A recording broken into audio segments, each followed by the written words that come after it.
What's up everyone, how are you all? Today we are back with another blazing Naruto story. What if Naruto was haunted by Temari, Ino and Hinata, but not for battle? If you enjoy this video, then please like, share and do comment. And also check the description to original creator of this beautiful creation.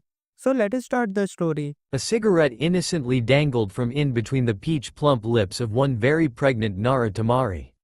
Her tongue toyed with the crisp finish in her mouth as she was lulled into a state of fleeting calm by the desert which stretched beyond the distant village gates. By her window she stood, one arm resting on the growing bump on her stomach. "You're so lazy you don't even move around," she sighed, grazing her swollen belly button with her knuckles. It was warm in the village of hidden sand and the mother-to-be was clad in a thin robe. Her hair was pulled up in 4 ponytails. "And you should consider not following his example and going out every once in a while." The voice which rang from behind her didn't startle Temari in the very least. She'd heard her little brother's sand crawl into her room through the lock of her closed door. Temari turned to face him. He didn't bother commenting on the cigarette in her mouth or her flushed cheeks. She'd been crying for months on end and the contraptions she held between her teeth habitually were never lit. "I told you I don't want to."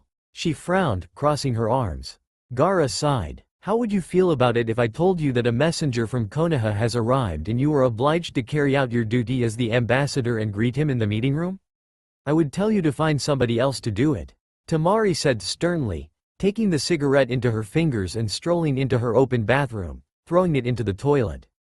After his sister's disheveled form disappeared from his sight and he heard a flush, Gaara started. "He carries news concerning Nara Shikamaru's mission." A thud was heard before a gliding noise and Temari clumsily ran out to face him, grabbing his collar. Her eyes were wide and bloodshot, pleading and hopeful. "Is he okay?" she stuttered, tears tickling her waterline. Gaara's aquamarine orbs softened and he held his sister's wrist. "He's okay." Suddenly, Temari surrendered herself to gravity, knees colliding with the floor softly as Gaara's sand prevented the fall from jarring her. She leaned her forehead against his knees, moist eyelashes brushing the harsh fabric of his brown trousers. A sob broke from her lips as a hand still held onto the fabric of the long cage robe, by his thighs. Gaara's own vision became blurry for a second as her whimpers of joy and relief pierced his calm. "He's downstairs." He gulped, biting his lip and blinking rapidly for a second. "We will go ahead with the meeting as soon as I arrive in a minute, so hurry making yourself presentable." Having said that, Gaara too kneeled at Temari's eye level, meeting her gaze. Her lips were trembling, but they were suddenly adorned with a smile. For the first time in 6 months, his sister looked alive. Gaara's hand landed on the top of her blonde head, caressing it with his thumb. "You're okay now, all of you." Receiving one last nod from her, Gaara's finger fell to brush the top of her stomach, a genuine curl of his lips taking her breath away. Shortly, Gaara had found himself pushing the heavy door of one of the cage tower's smaller underground chambers. Inside was a medium, rectangular table covered by a large map of the ninja world and surrounded by a few comfortable chairs covered with red cushions. It was complemented by warm lighting from the numerous torches evenly distributed across the walls. Sitting in one of the chairs was an eerily ordinary man with the leaf headband. He would not have recognized him had it not been for the metal gear framing the sides of his face and the Anbu mask he'd been hidden by once he first made a sudden appearance in Gaara's office. He could have been no more than a regular merchant or civilian in the redhead's eyes without the trademark giveaways of his infamous identity. "Captain Yamato," Gaara acknowledged once the man turned to smile at him pleasantly. The cage approached the table and took a seat. "I apologize for my digression. The ambassador will be here shortly." He neatly folded his robe beneath him, taking the wide white and green hat off of his head. The man waved him off. Temari was not even required to be there. "Don't worry, my lord. I did not mind waiting a couple of minutes, but I bet those must have meant the world to your sister." He beamed in understanding. Gaara chuckled. "Please, don't be so formal, Captain. You are far superior than me in both experience and skill. You forgot to mention age, little brother." The men turned around as the blonde made her appearance. The door closed behind her and they stared in awe. A different woman approached them and took a seat beside her sibling. She was tired, but radiant and bursting with energy, thin yet protectively curling her arm around her plump belly while taking a giant fan off her back. She was clad in a black skirt and a red top, face fresh and smelling of rosewater. "Hello, Captain." Temari smirked. Until she became a mother, first and foremost she was a lover, but with this little reassurance she was ready to, in spite of everything, be the princess of the desert. Yamato briefly remembered why she was the wet dream of most men who had had the pleasure of working with her. He mirrored her beam. "Good afternoon, Temari." Yamato started. "I bring news." She nodded. "Or so I've heard." The wariness in her voice still remained the same, Gaara noted as he glanced at her. She was reasonably anxious to hear about her lover's voyage. "You may present the purpose of your abrupt visit. As you might already know, there is no top-secret information that Lady Temari doesn't have access to. There is no reason to hesitate in front of her," Gaara said. "Of course." Yamato nodded before starting. "As I've already said, Nara Shikamaru has returned from his undercover assignment 4 days ago." 4 days ago? Why didn't he come here straight away? Is he injured? Temari inquired, eyes widening. Yamato shook his head. Gaara interrupted him, turning to his sister and grabbing her fist which rested upon the table. "Temari, I ask of you nicely to respect the formality of this meeting. Your husband is fine, let the man talk and you'll get your answers." He lightly castigated before Temari bowed her head. Yamato watched as he tightened his hold briefly and reassuringly before releasing her and withdrawing his hand. "Go on, please," Gaara asked as his sister bit her tongue. Yamato's black eyes darted from her tense form to the colorful scheme of the map before settling to rest locked with Gaara's own. Nara Shikamaru isn't injured. His mission was a success, but his request to venture off to Suna has been denied by the Anbu Black Ops as he still hasn't been thoroughly debriefed. He elaborated and the Sand siblings listened to him intently. There were waves of relief patronizing the woman's quickened heartbeat. Yamato gulped. "I have come on my own as ordered by Hitaki Kakashi, seeking your help. I also ought to relay information about his mission to the case Keijin." Lady Nara. A corner of his lips darted upwards at the notion. "We appreciate your effort." Gaara started, "But I was hoping you could tell me what the nature and purpose of Nara Shikamaru's mission was in the first place. We have gone through hell and back during these 6 months and I've tolerated the Hokage's decision to have it remain secret from me even though I had already done him a favor and consented to letting Konoha claim the princess's first offspring. I am your friend, but I am also a politician. I have a nation to protect." His red hair appeared to be glowing in the candlelight while his usual raspy and airy tone of voice was adorned with a slight flair people all across the world like to call a manifestation of the young Case Cage's impeccable gift for diplomacy and rhetoric. "I won't delay this information any further. You have been patient enough." From the inside of his thick coat, Yamato pulled out a scroll with the fire insignia. As the Case Cage reached out to take it, Yamato shook his head. "Temari," he said, turning towards the woman who eyed him curiously. "This is for you." Gaara smiled lightly at his sister's suppressed awe as she took it, caressing the paper with her thumb.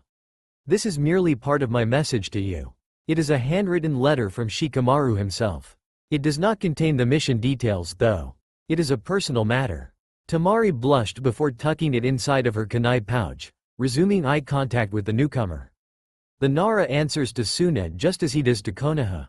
I've made enough exceptions. Aren't you going to hand me over his mission report?" Gaara quirked a non-existent eyebrow inquisitively. Then, Yamato's visage hardened. "I'm afraid that the Hokage hadn't deemed it safe to leave such information written on paper in case it fell into the wrong hands," he said. "I am going to relay it verbally. What is this dangerous thing you speak of during such peaceful times? How do we know that you aren't lying?" Gaara asked straight away, not faltering for a second. Temari glared at him. "Gaara," she hissed, although the redhead didn't acknowledge her warning. Yamato licked his lips before glancing around. "The room is impenetrable. Nobody will see or hear you." The Case Cage crossed his arms, waiting for the Leaf Ninja's hesitation to wither.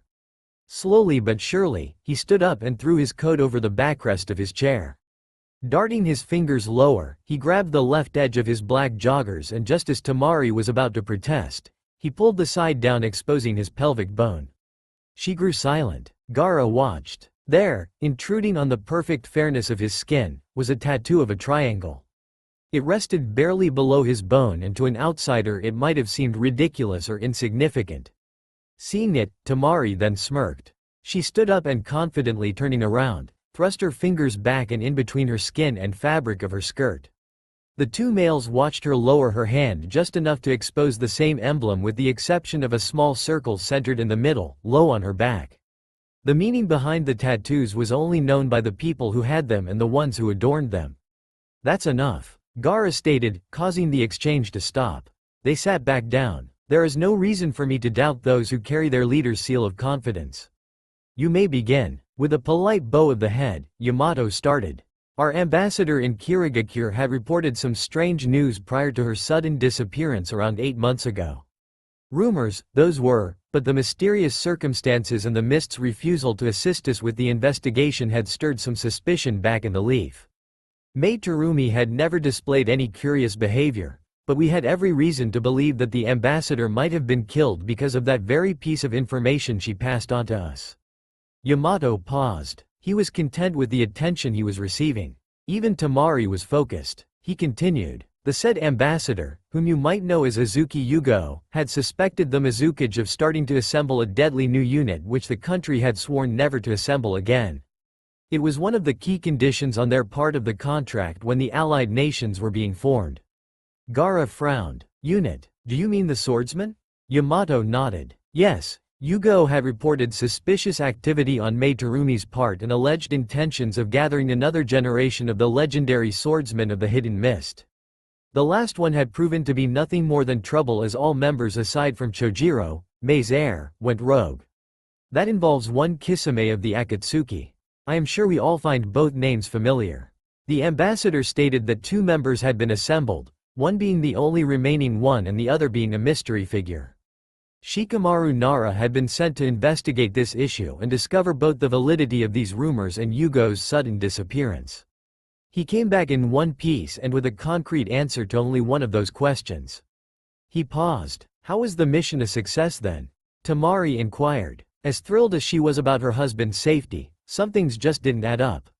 Because the swordsmen aren't being refunded, but found out the underlying cause for the rumor which started it in the first place. Gaara's gaze was piercing and Yamato chose his words very carefully. Mei Terumi had, at some point, seemingly gotten her hands on one of Orochimaru's old toys. Perhaps she didn't want to share, so this person's identity had been kept secret. Shikamaru gathered evidence of her alleged capabilities, and after we had consulted our leading chakra and bloodline limit experts, we concluded that it would have been impossible for the Sannin to gather specimen of those Kekkei Genkei in the Land of Waves, since they are only found in the Land of Earth. What we seek from you is consultation with Suna's geologists." As Yamato spoke, Temari glanced sideways at her brother's deepening frown. He was still in his seat, while the information made her slightly nauseous. Yamato's story was delivered in a monotone. Her heart still beating quickly, she took long breaths to help focus on the serious matter at hand. Yamato shifted in his seat, giving the siblings a moment to process before continuing. "This person has been given a nickname of some sort and our last Hokage seems to have recognized it as well. Akira Suizan, whatever she is, most definitely had to have been made in the Land of Earth, where Orochimaru was known to have had a few labs in his day. Judging by the fact Kakashi briefly fought her in Iwa, 10 years ago, it seems as if she had been traded for peace after the war or even prior to it. Meaning that our friends have a secret alliance that we didn't know about." Gaara concluded. "Or a secret weapon." Temari growled, clenching her fists. "As for the question which has actually been answered this time around." Yamato took a small leather bag out of his pouch and opened it, letting the contents spill onto the table. Gaara's eyes widened as a palm-sized translucent stone slipped into his hand. In the luminescent depths of the pale matter, he could clearly see one side of a face rimmed by purple ropes of hair. Shikamaru also seems to have found some of the remains of Uzumi Yugo. An iridescent outline, a body coated in a thin layer of sweat which reflected a weak flame illuminating the dimly lit bedroom from above, the warmth of the body which rested upon his pelvis entirely. Naruto's senses were in overdrive. The woman whom he had reached climax with began to shift from her straddling position, rolling onto her side, next to him. Her hair resembled a spill of black ink as it cascaded across his bedsheets. The sound of her heavy breathing made him ignorant of his own as he stared sideways at her tilted visage in awe. Her glossy eyes were half-lidded and glued to the distant broken chandelier with only one candle lit, pink lips slightly agape. Her skin glistened and shadows danced across her barely visible naked form as her chest continued to rise and fall. Their bodies were filtered in the fire's orange, black and white in the dark, caressed by only the weakest of moonlight. She sighed. No words could explain how beautiful Hyuga Hinata was to him. Naruto? The sound of her voice rang. She didn't turn to face her equally exposed lover, although she felt his attentive gaze on her. Yes? He heaved in a raspy and tired tone, running a single bandaged digit down the side of her bare neck. Why did you call me here? She asked softly, yet barely gathering the air to do so. The earth-shattering release still left her with tremors which soothed and shook her musculature. Do I need a reason to do so? His recovery was speedier than hers. Turquoise eyes followed her lean silhouette as she heaved before pulling herself together, wiping warm sweat off her pale temple. The weight of her head was shifted off his forearm, and for a moment he was left to marvel at her backside before she grabbed a thin piece of clothing from inside of the open drawer and pulled it over her shoulders to cover herself. The white silk hung from her like second skin. Naruto too shifted to sit up in the king-sized bed, surrounded by disheveled mattress, witnesses of their sinful act. Hinata peeked through the gap in the closed curtains. They were never able to leave the windows open during their meetings and lovemaking for that matter. Enough scandal was stirred at the notion of the young Hokage running for office while still a bachelor, in spite of being spoken for. Even though their relationship was not a secret, it was highly controversial and dreaded by many. What made it even more despicable were the abominable years the pair had spent together without tying the knot. Hinata didn't need to be told those things. Every night in Naruto's inherited wooden mansion above the village was one she swore to be their last. She was truly disgusted of herself. Fighting off the goosebumps which attacked her at the sudden gust of wind which entered through the open door of THR grand bedroom, she turned towards the tan blonde who watched her hazily. He was undeniably a handsome sight to see. She softened. His hair had slightly grown and came to tickle and stick to his forehead. His eyes gleamed in the relative darkness of the room, lingering on her in recollection of their previous ministration and to him preferably, many more to come. Hinata sighed. We don't do date nights, Naruto. We haven't done date nights in over a year, baby. She uttered, trying to falter his lustful visage. In midst of attempting to prove her point, she was glad that the taller male had pulled some sheets over his pelvis. Tucking a silky strand of hair behind her ear, she strolled over to the bed, resting a pale knee on its edge. Where is it? She asked softly as he failed to produce a response. Finally did he run a hand through unruly blonde locks, appearing somewhat vicious for a moment. He had changed from the boy she had fallen in love with. Naruto chuckled into the palm of his hand, miserably hiding his dismay. I was hoping it could wait until later. His eyes finally rested on her own lilac ones and she forced a small smile. We could have dinner first, he hopefully remarked, searching her face for something. Hinata shook her head, appearing not to be shaken by the situation. Naruto knew better than to believe that. I really don't feel like eating ramen noodles in bed tonight. Hinata sounded sympathetic, yet her words were never to be taken lightly. Then, seeing her lover's visage twist into a small frown, she repeated herself. Where is it, Naruto? Patiently, she asked. It's in the bottom drawer. He lightly pointed at the only piece of furniture aside from the bed which the room contained. With a brief nod, Hinata moved a few steps to the side and deftly opened the drawer before pulling out an elaborate scroll. It was painted in a blood-red color with a single firm stamp sealing it. An S rank, huh? Hinata hummed as she twirled it in her hands. Naruto had pulled on a pair of boxers for the sake of professional modesty. The girl did not bother opening it. Makes sense. A pained smile graced her features and Naruto felt like air was punched out of his lungs. There was nobody else I could have given it to. It's not necessarily dangerous, it's merely top secret.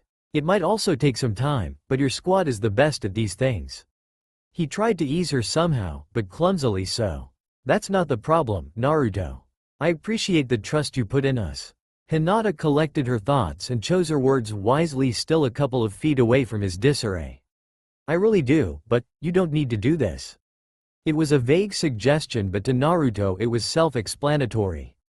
Hinata, I'm sorry, I really am, but, he started but was cut off. Don't bother, please, she uttered, and he seethed for a minute, noting the protective stance of her hands crossed over her chest seemingly leisurely. They had been together for too long for him to mistake the posture as such. We've barely had a dozen conversations ever since you became Hokage a year ago, and I hardly have a life beyond the Anbu now. You keep wanting to mix business with pleasure, Naruto, and it isn't healthy. She pleaded. If you are going to give me an assignment, do so like a professional, don't lure me into your bed and then. Hinata halted to contain the tears which threatened to spill from her waterline. I don't want us to be this way, you know. He started, seriously, as he pulled Hinata by the wrist to sit on the bed in front of him. Her knees went limp once they hit the mattress and bounced there for a second, the faint smell of sweat and their natural scents filling the atmosphere. I don't like only getting to see you for missions and reports. I don't enjoy us having here or in my office as much as I should.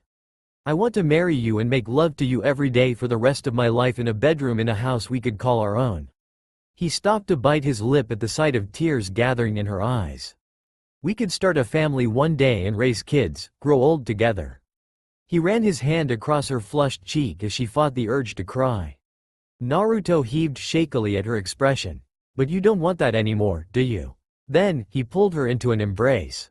He did not comment on the wetness which stained his bare shoulder, and he did not let her slip out of his arms. It's all right, he said. It's not like you owe me any time anyways. It is only a matter of time before they part ways, father. The teenager's feminine voice was notably more poised than usual as she poured tea into her father's cup before filling her own. How is it that you are so sure, Hanabi? Hyuga Hiyashi questioned eloquently while picking up the warm drink and bringing it to his lips. After hours of excruciating training with his youngest, a break on the porch of their private training ground was a refreshing treat which was slightly less sweet while clouded by dreaded topics such as his eldest's scandalous love life. Not to mention that he dreaded Hanabi's ugly habit of gossiping with the maids and other village girls in her leisure time. Hinata does not desire to marry the young Hokage. I know it for sure. Hanabi began to elaborate. He is very much in love with her, that much has not changed. However, her feelings are somewhat indecisive. Hinata is too kind to reject him once and for all, but too rational to give her hand to a man whom she doesn't love enough to do so willingly. Many say that she has established an affair with Naruto's previous sensei, Hitaki Kakashi. Hiyashi absorbed the information as the pleasant aroma of mountain herbs filled his senses. No thirsty Hyuga was a good Hyuga. I will not listen to your gossip, Hanabi. Although, as much as it breaks my heart to hear that Hinata will potentially miss out on such an opportunity as marrying the Hokage is, I am more concerned over the reason behind her recent breakdown. He bitterly pronounced as the words awkwardly rolled down the tip of his tongue. I would all but call it recent, father. It was a long time coming. Hanabi begged to differ. I agree the loss of Neji could have been a turning point. It is one of the few things she has confessed to us. Hiyashi remarked. His tone dropped as both family members suddenly tensed. There were no people on the compound who would understand what they were speaking of, although it didn't make them any less wary. Regaining his posture, Hiyashi took another sip of his flowery drink. It had a pleasantly bitter undertone, much like everything else in his placid life. Frankly, there is no way to blame her for all of the distress she has suffered. Hanabi muttered more casually than Hiyashi would have liked as she rocked her feet back and forth as her calves dangled down the porch. Hinata has proven herself capable enough to handle this burden on her own, I believe. Hiyashi said, hoping for their discussion to reach an end. If she wishes the matter to remain a private one, her decision should be respected. It is an abnormality too, abnormal, to consider as anything more than a passing occurrence in the clan's history. Believe me, I am as curious as you are, but we must protect her from the prying eyes of others. But, father, we do not even know how great of a burden she is carrying. Hanabi said in a whisper, even though the main house was vacant with the exception of a maid who was too far to hear their conversation, feel them or see them. Hiyashi frowned as his daughter continued in a more civil manner. I apologize. Nevertheless, we are yet to discover what has led Hinata to experience such a change. What makes her different than the rest of us in the family, dead or alive? She pondered. Yes, Hanabi was slightly jealous. Yes, she still understood the gravity of the situation. However, she was moreover worried about her sister. We may suspect that Neji's demise was at fault, We may suspect that Hinata's little adventure to the moon and interaction with the Tensigan had triggered her optical mutation. For all we know, it might be a disease. The psychological damage has been done, but she is using her skills for the best of the village's interest. Hiyashi concluded, the most important thing is to protect her eyes and to trust that she will continue to handle herself as is fit for a Hyuga of Hinata's caliber. Hanabi grew silent with a nod of the head. Hiyashi glanced at her petite form as she consumed the tea while still deep in thought over his proclamation. Does Lord Hokage know about it? The head of the clan spoke with an unshaken visage, averting his gaze to a far point on the cloudless sky. He must. Hanabi shifted. Hinata is in the ops, father. There is not a thing about the Anbu that Uzumaki Naruto doesn't know. If so, she must keep no secrets from Hitaki Kakashi. After all, the only people she does allow to explore her eyes are him and his team, whoever they might be. She insisted, you'd be surprised at how much goes on behind that young man's back. I am afraid that it will take more warming up for him to get things under control. Hiyashi rolled his shoulders. Even so, I suppose, their ongoing relationship complicates the situation even further. How deep if a bond that one is, we will never know. He sighed into the cup before drinking the remaining tea. Hanabi faltered at the rare display of worry her father briefly exhibited. She pondered. Their bond runs deep, although their romance, I hear, is slightly different than it used to be. Naruto is busy and so is Hinata. They rarely have time for one another. It seems to prevent my sister from thinking it through clearly. She is very much invested in her duty as a ninja, she's rarely in town. There are rumors swirling all over the place. I genuinely do not know what to make of all of them. It would have been far-fetched to say that Hanabi wasn't proud of the person her sister had become. It is out of character of her, Hiyashi said. His youngest blinked at him, scooping up her lower limbs and crossing them while he sat with long legs impeccably folded beneath him. The Hyuga elegance was one of the few things Hanabi failed to inherit from her father and Hinata did. What do you mean by, out of character? The short brunette questioned. The clan head heaved while refilling his own cup with tea. He couldn't blame his flabbergasted daughter for not noticing its emptiness herself. She never had an eye for fine manners, although she made up for it in brute force. What I mean is that Hinata never enjoyed combat and I have every reason to believe that she still does not. He elaborated. Hanabi slowly comprehended his explanation. It does seem odd that missions appear to be bringing her joy. Hiyashi scoffed. They can't be. Tell me, Hanabi, how long has it been ever since you've last indulged in a real conversation with your sister? Or, have you recently started regarding her as a fictional character civilians like to tell stories about? The girl's eyes widened reluctantly.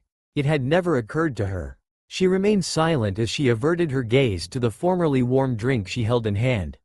I suppose that you are also oblivious to the fact that Hinata's relationship with the Hokage is predominantly UAL at the moment. Hiyashi spoke without hesitation whilst Hanabi nearly choked on her own spit. She was 16 and extroverted, but she had never felt comfortable admitting to herself that her kind elder sister was an adult who did adult things she had not. It has not crossed my mind, father.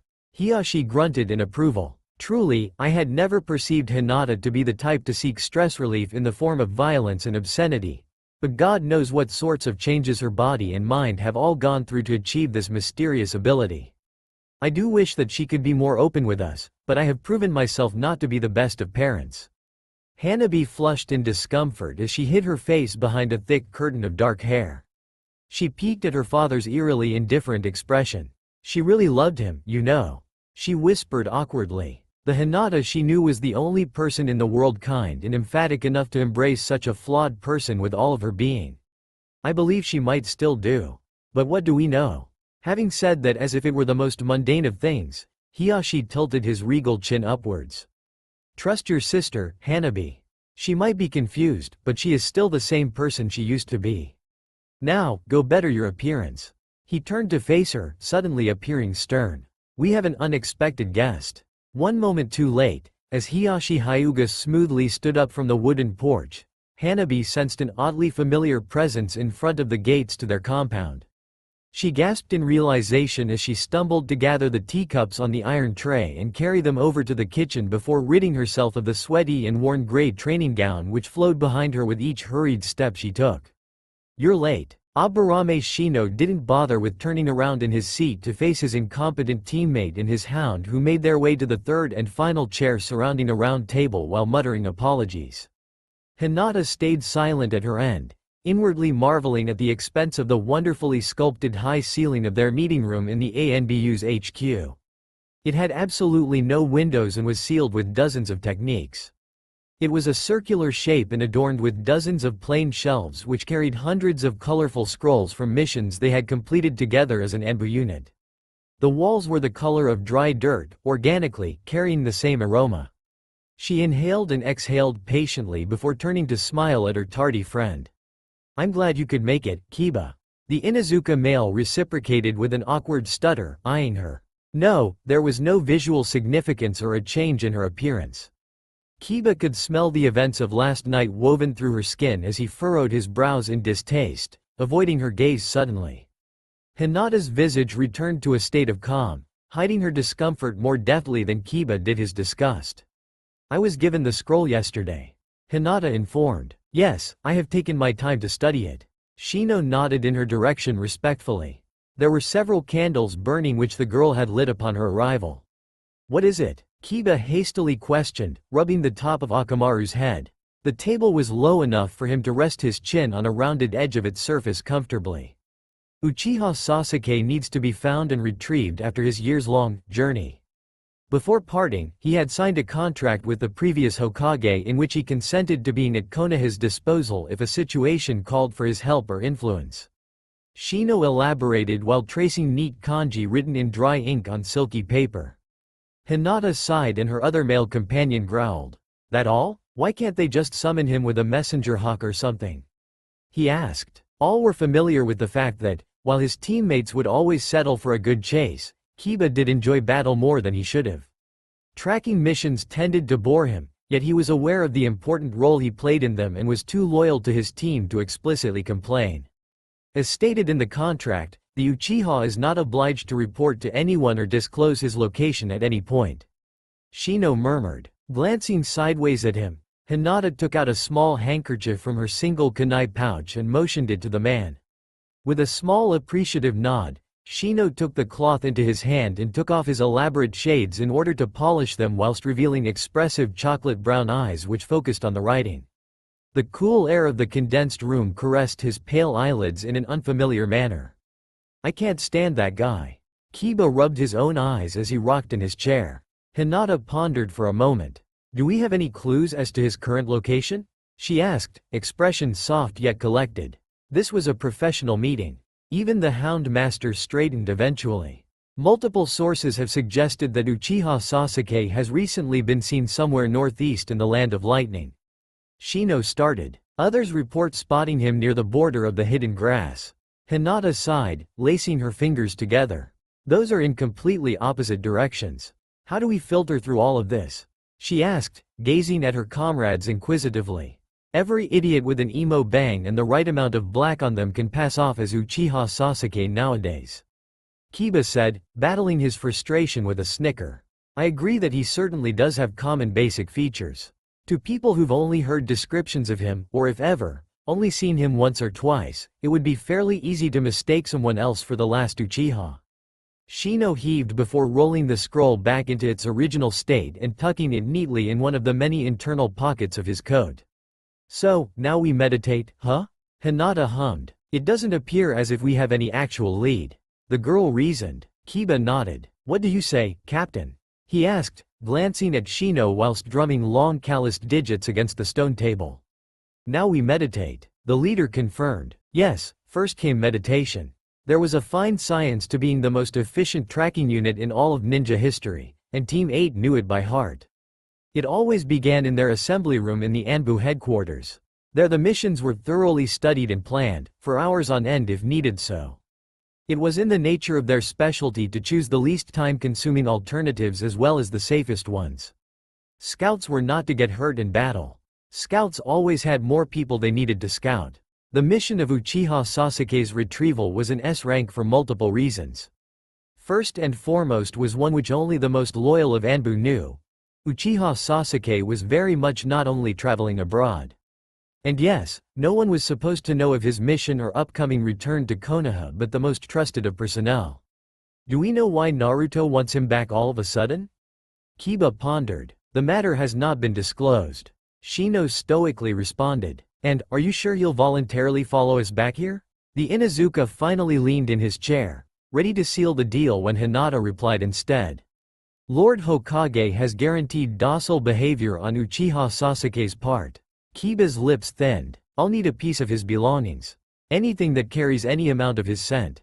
He explained. I would most definitely recognize it should it come across, but he's been out and about for 4 years now? I haven't seen him since we were 18. You should go to his abandoned place. It's most likely that there you will find what you need, Shino said before glancing at Hinata's silent form. Then she spoke up. Will my services be needed? Shino reciprocated her inquiry with an affirmative nod. I hate overworking you, but if it is possible, your involvement in the initial search would be of great assistance. The only tricky part of this mission seems to be locating the target, and as it is of great importance, we should finish it as quickly as possible. Hinata flashed him a dismissive smile.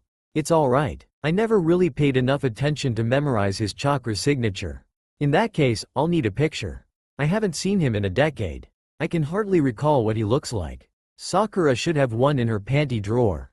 Kiba felt horrible snickering like that at a business meeting, but nobody would blame him.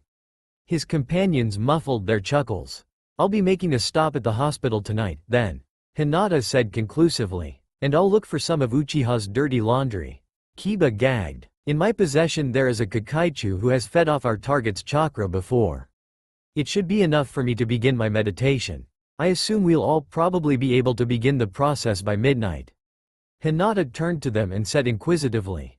Shino nodded. I shall be meditating in the woods behind the Aburame estate this time around. Fall is approaching, he informed the pair as he rose to his feet, brushing the cold surface of the table with the tips of his fingers. Akamaru barked as he propped himself up while his master mirrored their team leader. I'll be on the fourth's head, respectively. Same as usual. The air currents clash well up there.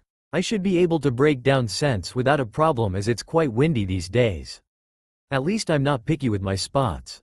He grinned at the slightly older hooded male who replied stubbornly. Different sorts of insects seek different environments during different seasons, Kiba. He defended with an awkward glare before pulling on the shades again. His pale hands were then stuffed into his pockets, habitually. Hinata suppressed a giggle with the back of her hand, having risen to her feet soundlessly. It wouldn't hurt to take a joke every once in a while, Shino. She patted the lean brunette's hair with a rare physical display of sisterly affection. He failed to produce a response as he merely hid a tug at the corner of his lips. What is it that I can do for you at this hour, Hinata? Sakura observed the pale beauty who politely knocked and slipped into her office. I need you to give me a picture of Uchiha Sasuke. She spoke outwardly. The medic cocked her head in confusion. I just need to see it, please. Hinata's doe eyes bore into her own. Sakura raised her eyebrows. Why would you? Then she went silent, mug faltering. Oh, she simply breathed. Oh, Sakura repeated in a conflicted whisper, looking down at her paperwork which was quickly forgotten. Yes, Hinata uttered. Her hair was cascading down her back and she was dressed in thigh-length pale kimono and boots. It was clearly not her Anbu attire. Sakura looked up again. When do you start? She asked. When meditation is complete. We have no knowledge of his whereabouts right now, so he'll leave once the first clues surface. Hinata sympathetically elaborated, taking a seat in front of the girl. We begin meditation at midnight in a few hours, she said. Sakura buried her face in the palms of her hands, pen dropping to the side of her desk, elbows resting upon it. Heaving against her own skin, she did not conceal her dismay in front of the Hyuga. It would have been pointless. There were very few things in the world which Konoha's white eye didn't see. Hinata could even hear the girl's blood rushing and heart beating frantically. This meditation, how long does it last? She lifted her head and curled her fingers beneath her chin, face flushed with anticipation and frustration. It had been 4 years. There is no way to know. Kiba will begin dissecting particles of smells traveling through dozens of air currents. Shino already has some of Sasuke's chakra and his Kakaichu will start searching the lands, and once I find a picture, I will do my thing. Hinata paused. Sakura didn't falter anymore. Out of the few people aware of her exceptionality, only one or two knew exactly what Hinata's thing was. Unfortunately, Sakura was not one of those people, but she had learned to quiet down her raging curiosity. It might take days, assuming that he's far away. We will try our best. The meditation process is founded on natural energy and focus. Regardless, it is continuous. Once we go into hibernation, we won't stop searching until we've acquired something. You can trust that we will bring him back as soon as possible, but I also ask of you not to make this a public matter. It is top secret. Hinata finished, careful not to disclose too many details on the process. Sakura noticed. She swiftly rubbed her tired eyes clean of pooling tears and nodded. I wasn't planning on doing that. You guys know what you're doing. She flashed her guest a pained smile which was reciprocated with a similar one. So what about that picture? Hinata shifted in her seat awkwardly. She hated hurrying her, but neither were the two exceptionally close nor did she have much time to spare. Her good intentions didn't go unnoticed. Sakura laughed sheepishly before taking out a small piece of glossy paper out of the pocket of her white medical gown. Hinata curled her fingers around it and noted the youthful appearances of a genin teen consisting of her friend, her bitter lover, her target, and her previous Hokage and mentor. What a bunch! The Avenger's face was easily distinguished by a trademark snarl. It freshened her memory from their early years. That's all I've got. Sakura fidgeted hopefully, searching for approval on the female scout's face. She sighed. Sakura, I'm not sure whether I can work with this. The pink-haired medic sunk in her chair helplessly. I'm so sorry. I don't have any other pictures of him. I don't know whether he's changed from the last time we've seen each other. She sobbed. Kiba said something about you having one in your panty drawer. Hinata sheepishly peeked up at the girl, trying to lure a laugh out of her or at least counter some of her depression. She did chuckle, wiping a tear from her flushed cheeks. My panty drawer isn't nearly as exciting as Kiba might suspect. She rolled her shoulders. I'm rotting in this hospital day after day, I barely ever sleep. I haven't been on a mission in years, I have nothing but piles of stress and paperwork. I cause earthquakes and scream at people to ease my nerves. And then there's this man who promised to come back on his own, and while I'm waiting and convincing myself how good I'm doing, I one day look at myself in the mirror and just see a sleep-deprived 22-year-old virgin who is physically shrinking in places she can't afford to be shrinking in. Sakura's voice broke near the end as she muffled a sob with the back of her fist. Hinata bit her lip in empathy.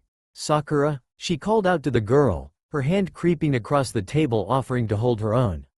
The medic did, and unsurprisingly she had a firm grip. Tell me, Hinata. She leaned in slightly, tear-stained cheeks gleaming in the white light of the room. The Hyuga noted she even smelled of soap and disinfectant. What does feel like? She uttered. Hinata suddenly felt a burning sensation storm across her pale cheeks as she cupped the other side of her face with a free hand. Sakura. She stuttered, but the girl was persistent. Please, Hinata, I don't know who else I would ask, and I don't know anyone who has as much as you do. She insisted. Hinata's eyes went wide. There are lots of people who have lots of oh God, I'm stuttering again. As she attempted to stand up, Sakura firmly tugged her by the hand and unintentionally sent her nearly halfway across the desk before falling back into her chair. Yes, Sakura did not exactly know that she and Naruto had been having trouble in paradise for quite a while. Hinata, you're an adult. The words stung and the girl's lips thinned. How old were you when you first did it? Sakura asked. Hinata took a moment to evaluate the extent of determination on the girl's face. She was skilled enough to leave the room in a million ways, but running just didn't feel like an option. 18. The word felt like a slip of a tongue. Sakura sighed. I was 19 then, wasn't I? So, how was it? All sorts of emotions flew across her face. Hinata could clearly see the turbulent mood driven by her insomnia. It felt good, she confessed. A sardonic smile crept up Sakura's features. Doesn't it usually hurt a bit? Hinata bit her lip. That would be because of the hymen, but a lot of the times kunoichi have theirs broken during battle or prior physical activity. Sakura, I thought you knew these things. She cried. Sakura laughed aloud. I really want to stop reading about from textbooks. She whined. Tell me more. Her legs were dangling back and forth beneath the table. Hinata felt trapped and the clock above Sakura's pink head was counting 2 hours until midnight. She looked her in the eye. Is It's the best when you do it with someone you love. As always, it's important to be safe and consensual. What else? Naruto and I were both each other's firsts, so it was clumsy. Nevertheless, it was a few months after the battle on the moon, in his old apartment, and it was. Hinata paused before a small, awkward smile graced her flawless visage and her voice went thin. It was romantic. We were really happy back then. Sakura blinked while letting go of her hand. The medic just stared at her for a moment, still fighting her anxiety and trying to ease her nerves with heavy breathing. Is it true? She asked. Hinata remained ponderously silent, raising her eyebrows. Sakura continued. Is it true that you will break up with him? She finished. Hinata's lips went agape. Where did you hear that? She asked. Sakura frowned. Everywhere, but I didn't want to believe it. So it's true? As the brunette was going to speak again, Sakura interrupted her. Ino told me you've been going through a rough patch. I get that this thing is messing with your body and mind, but Hinata, he's beyond head over heels for you. The look Sakura was giving her made Hinata nearly drown in self-hate. She then pressed her knuckles against her lips, eyes growing reluctantly glossier by second as they stared to the corner of the room while Sakura stared her down, grabbing her other hand again. Hinata, you need to answer me. If this is true, she inhaled and exhaled patiently, not wanting to stir the girl beyond her limits. They were both fighting their own battles. People healed from broken hearts and she was aware that love would find her sometime. Hinata was fighting herself, along with an unfamiliar force which was turning her world upside down. Sakura didn't understand it. Nobody but a selected few did. I don't know what I'm doing anymore. The Hyuga confessed in between sniffles. That was only one of the handful of truths she could disclose to her. Hinata, look at me. Sakura tugged on the girl's fingers, making her comply. That look on her face. She was falling apart. I need you to remind me, when was your last exam? Sakura's professional and motherly side were beginning to overtake her and Hinata struggled to come up with a response. Why yesterday? Hinata stuttered. Sakura frowned before harshly turning the pale girl's wrist and pulling her sleeve up to examine her entire arm for puncture marks. She struggled as the pink-haired medic did the same to her other limb, digits digging deep into her skin. You haven't had a needle in you in at least a month. I'll ask you one last time, Hinata, when was your last exam? Sakura demanded. Wintertime. The Hyuga confessed. Hinata. Sakura was frustrated. You can't skip these things. I can't believe the Anbu let you do that. It's irresponsible. You're the last person I'd ever expect this from. And then it started to settle in the pit of her stomach, the realization. Hinata was also the last person in the world she would have expected to fall out of love with someone she wanted for so many years. Sakura admitted to herself inwardly that her lifestyle made her blind and oblivious to what was happening in her friends' lives. Naruto would have normally been her first priority, but the girl in front of her was her patient at the moment, in her hospital. She turned around to glance at the clock before facing the Hyuga. You have 50 minutes until midnight. 20 is all I ask for. Then you can find Sai and ask him to draw you a picture of Sasuke. She quickly shook her head, a look of panic jarring her pale mug. You know I can't do that, Sakura. Hinata grew serious. I'm sure the ops wouldn't mind you taking a blood test, just to see if you're eating well. I'm eating just fine, Sakura. Hinata brushed her off more harshly than she would have liked, but Sakura was not the one to back down, especially in front of other women. Listen here, if you're gonna break my best friend's heart, you at least owe me proof that you aren't doing it because you're lacking beauty sleep, okay? And there she went, pulling the Naruto card. Hinata's arms smelled like ethanol that night and she didn't find it in her to complain once Sakura began to stray away from her. Blood work only, promise. The procedure would not be documented, and there was nothing she could find anyways. Right? Yamanaka Ino and her favorite boy toy were dangerously close to doing the nasty on his couch during a commercial break of an irrelevant movie which was being played on his newly purchased TV. His shirt was already discarded somewhere on the wooden floor tiles and her lips were praising the lean muscle of his neck. Sai's arms curled around her waist, pulling the blonde beauty closer, and just as his fingers crept under her crop top and dangerously close to the hook of her bra, a knock came from the door. After an attempt of ignoring the intruder and their polite persistence reflecting in the way the number of knocks grew in quantity steadily after each break, Sai stood up and opened it.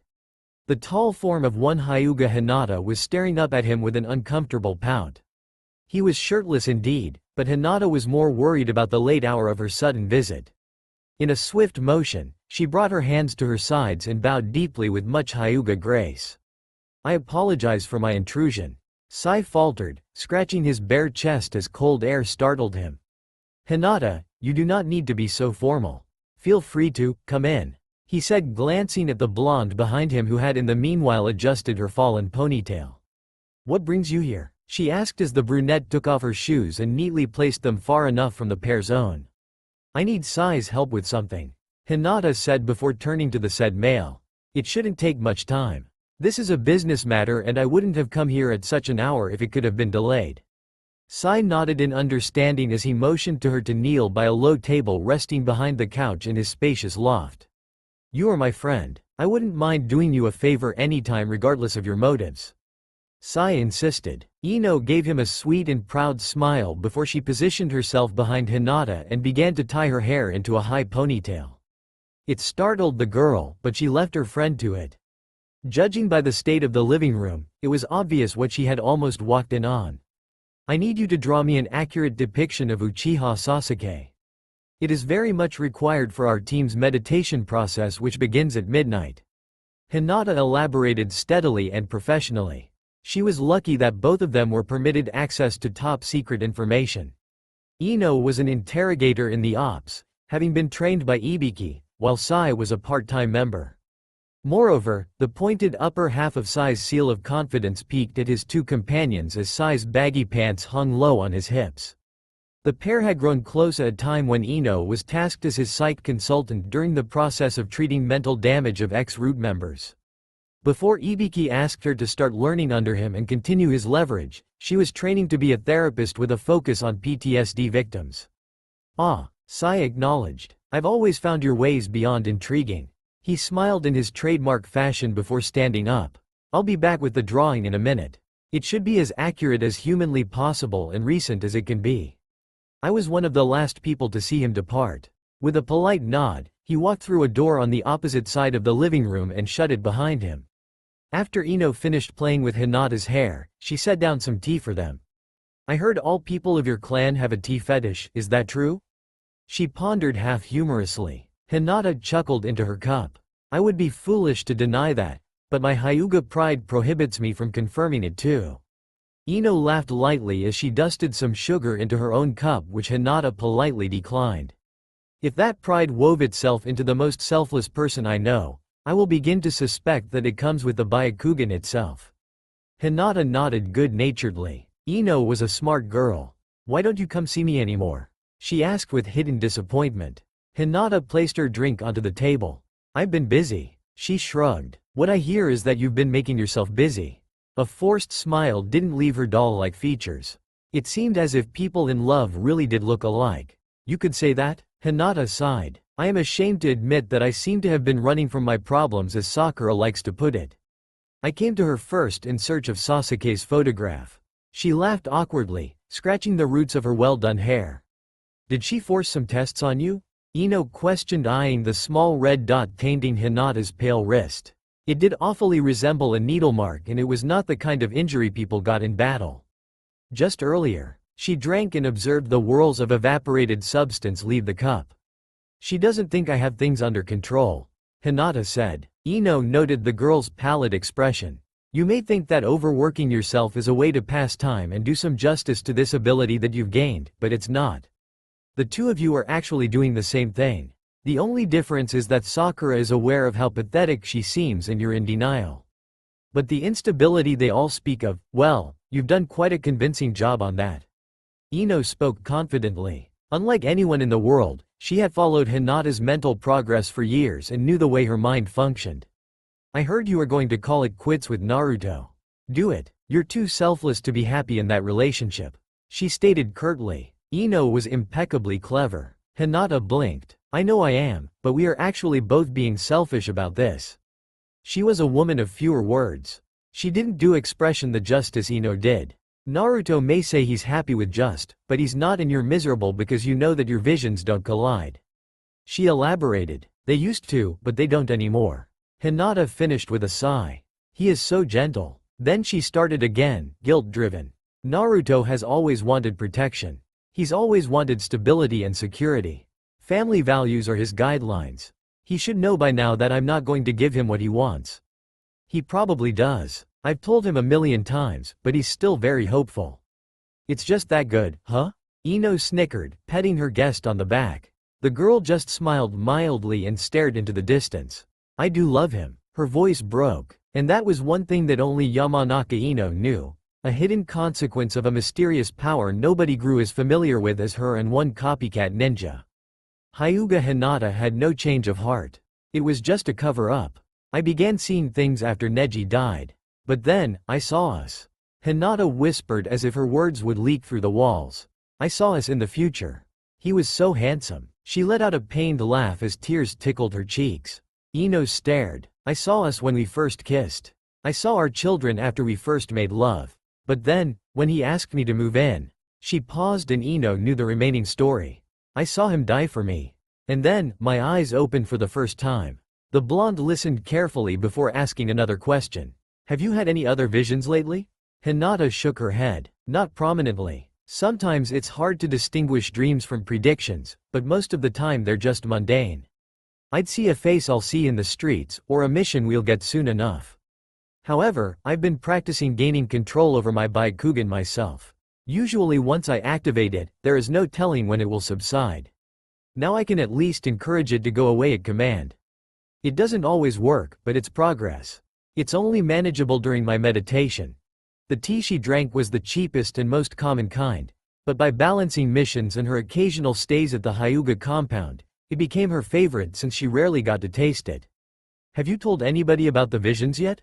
Ino insisted on discussing that very occurrence. She was no dojutsu expert, so Hinata's words meant little beyond her speciality. No, I tell father enough to keep him satisfied, although not nearly as much as there is to tell. Hanabi is worried, but more interested in my psychological state. Kiba and Shino know the most, I'd say. They know about the visions, although they respect my not wanting to discuss them.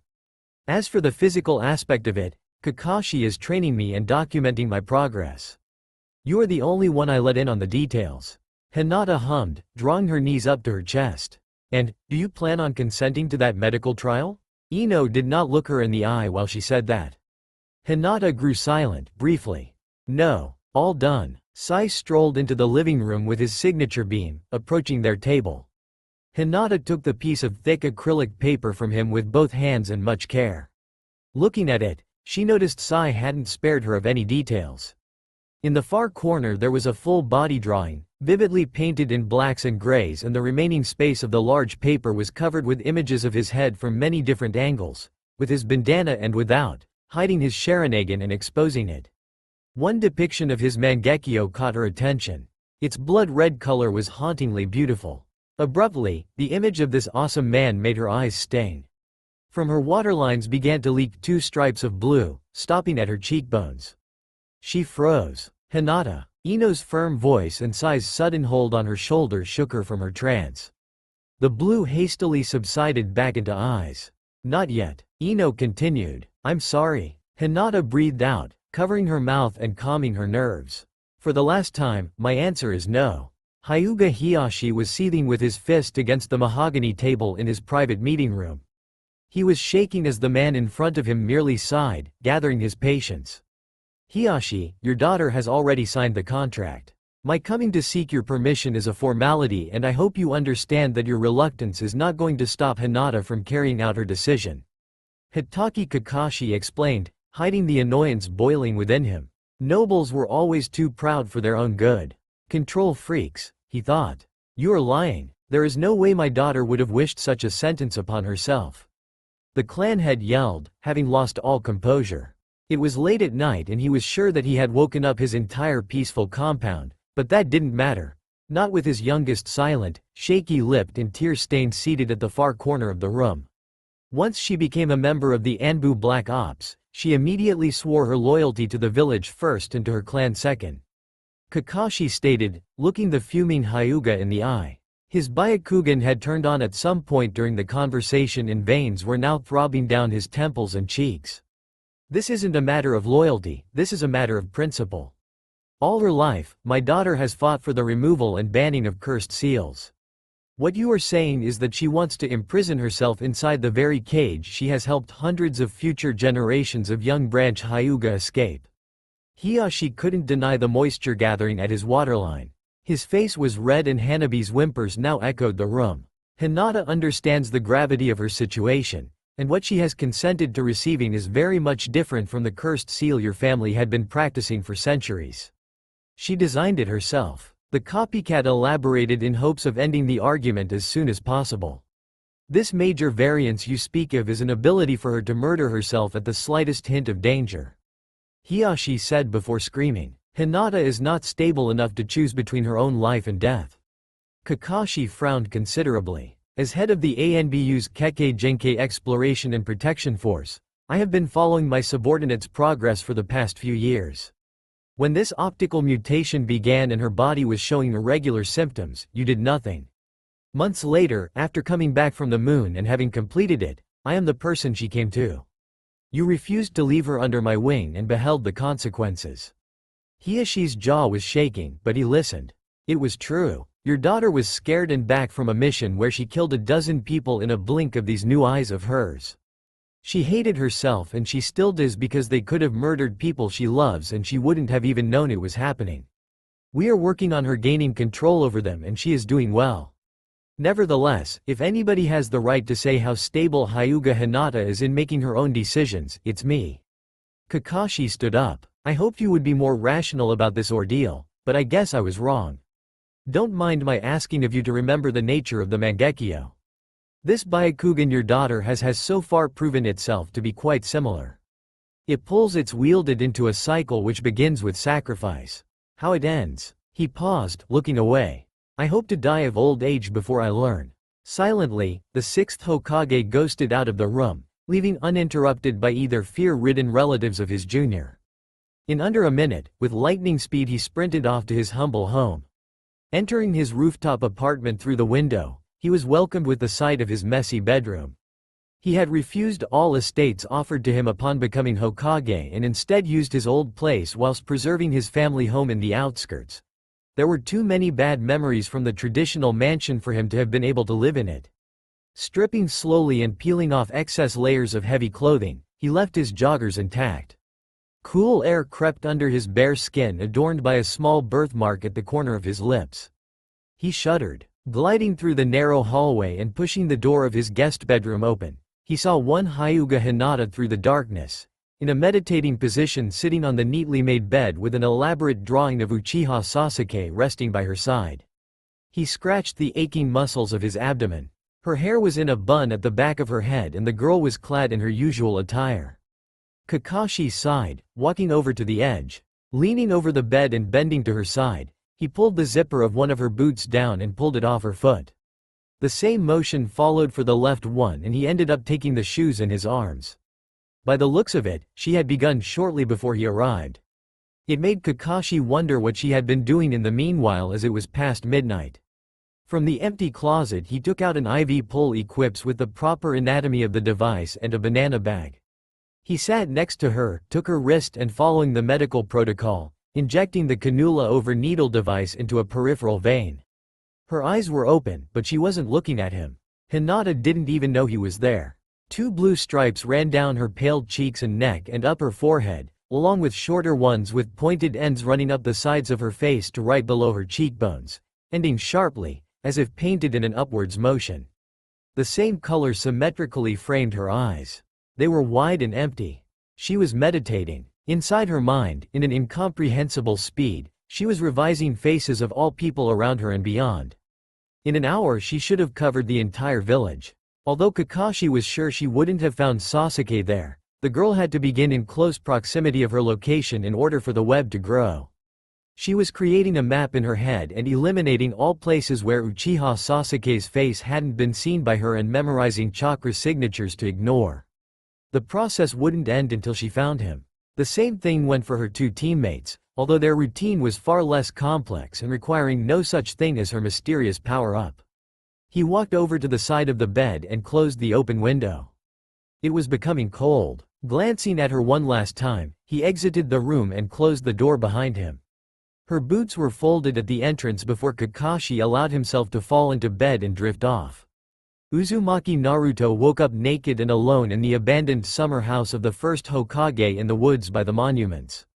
The scent of mahogany and moist grass tickled his nostrils as he took a first morning breath. It was his second night sleeping in the same room, sporting a state of undress, and the last day he'd spent merely relaxing, going over some scrolls and making the best, and frankly the worst, of his free time.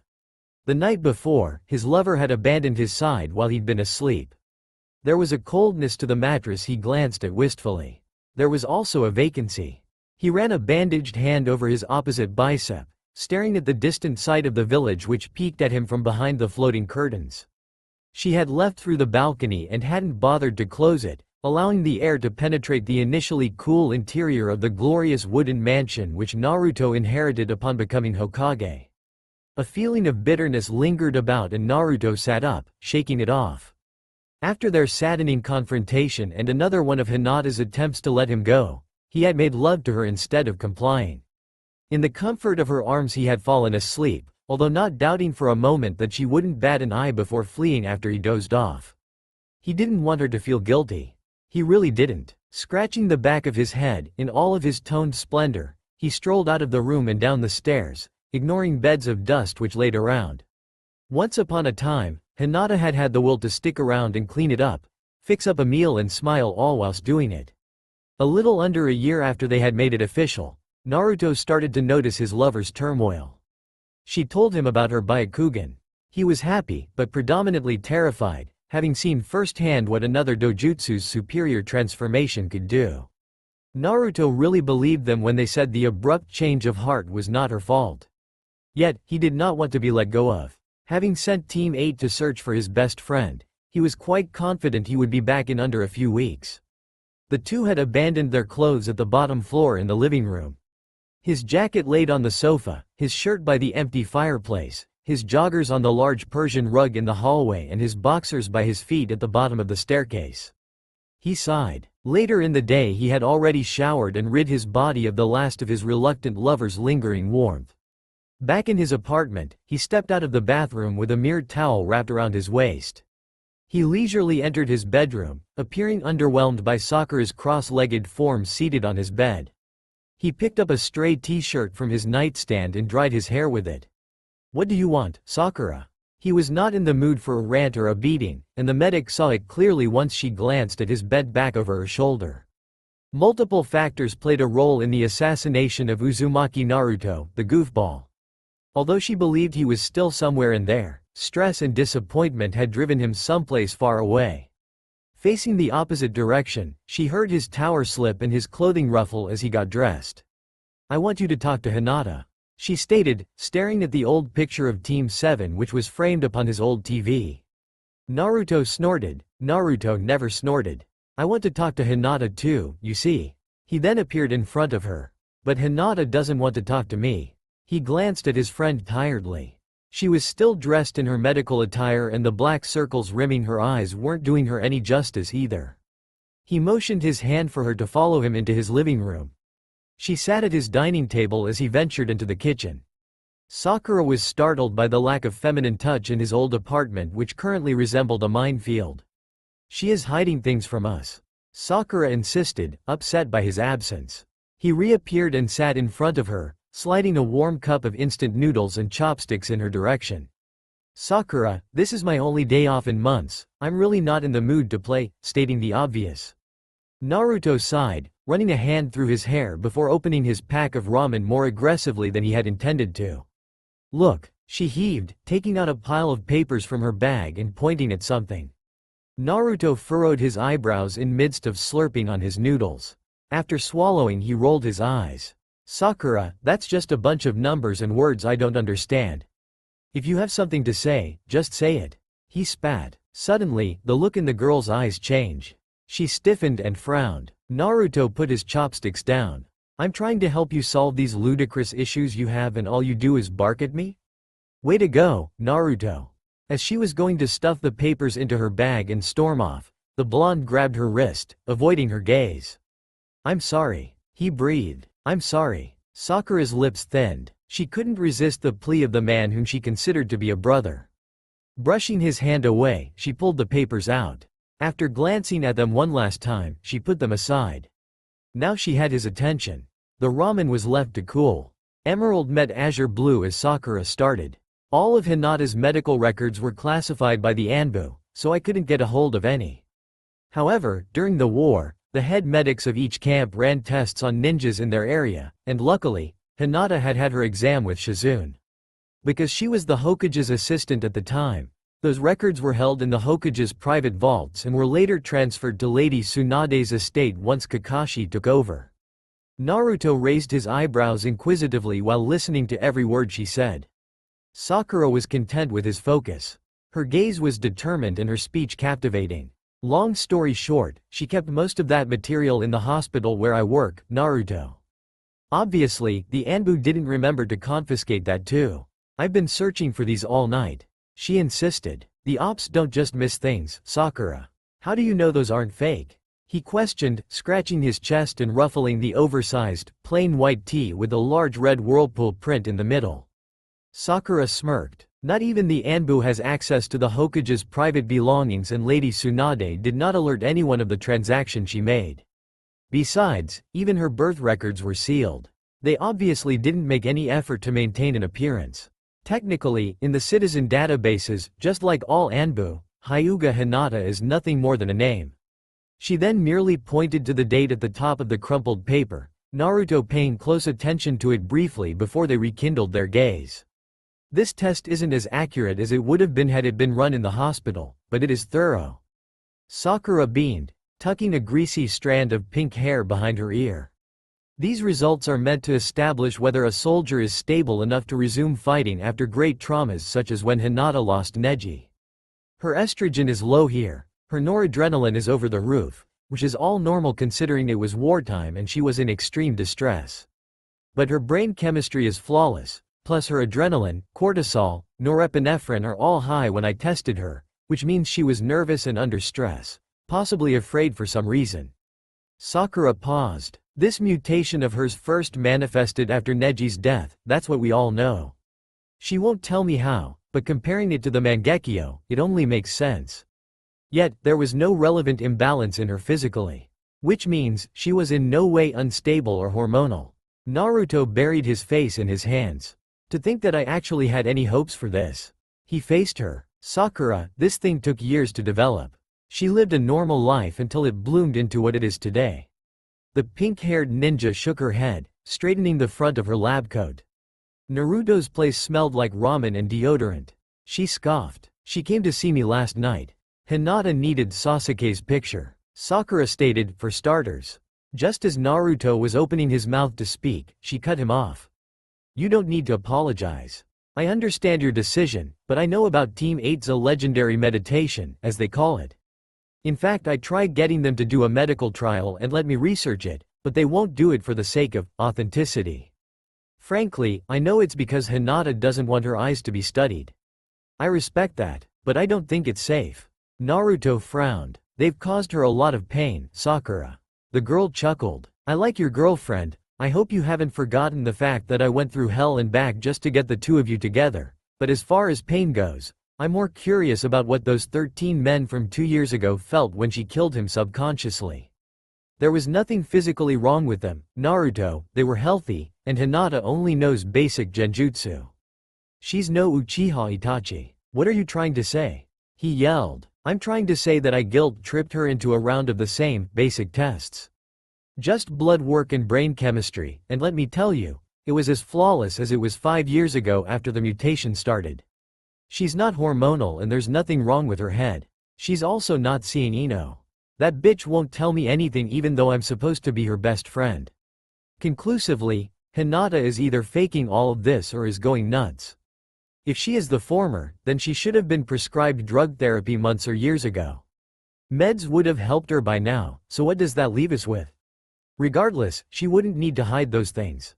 But she hides everything, and what do we know? She's not talking to you. She's ignoring her family, she's constantly on missions chasing or killing for good money, and she's persistently refusing all offers to have her Byakugan examined by people beyond Kakashi's dojutsu unit. And Karachi is Kakashi's dojutsu unit. You're like a brother to me, but she is bad news, Naruto. Get the fuck out, Sakura. At the last notion, Naruto slammed his fists against the table, making a crack in the sturdy wood and spilling the ramen on the floor.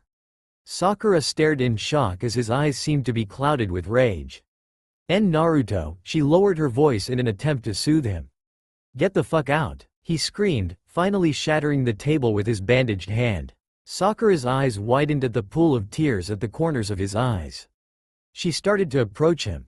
Naruto, I'm sorry, He smacked her hand away as it reached out to touch his red face. She drew her fingers to her chest as they throbbed. Sakura was disgusted. I love you more than you will ever know, but get the fuck out of my house, Sakura. You've crossed the line. On the opposite side of the world, a lone hooded figure stood in the rain, sheltered by a dripping wet leather hood of his traveling attire. The sturdy cloak and muddy boots at his feet had seen 4 years of dramatic variance of both weather and surroundings. The 22-year-old Uchiha Sasuke knew the ninja world like the back of his hand, and frankly he wasn't sure just how much he appreciated what he was seeing. He stood tall at the sharp edge of a cliff which tilted over a valley he had ventured through and about dozens of times before. Only the moonlight was present to light his way, so emitting delicate currents of electricity through his hand and into his sword, he raised it, pointing its end towards the clouds. Through the rain, his Chidori suddenly sprung into the pitch-black sky. Sasuke sheathed Kusanagi and waited for a couple of tense seconds before an earth-shattering bolt of lightning broke from the heavens. White light appeared for a split second, illuminating the valley.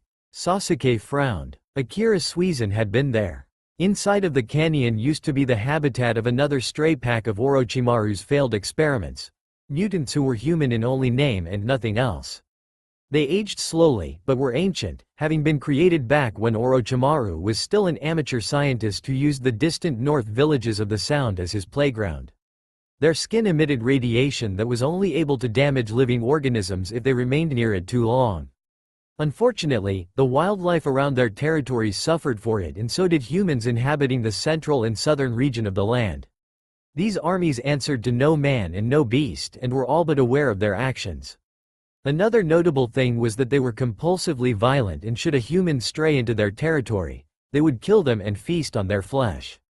Sasuke wasn't unhappy that somebody had already taken the liberty of doing those civilians a favor and destroying their colonies once and for all, but something just didn't feel right when his eyes fell on the deep blue surface of the transparent stone, freezing by far the largest concentration spot of these animalistic creatures and stretching for miles.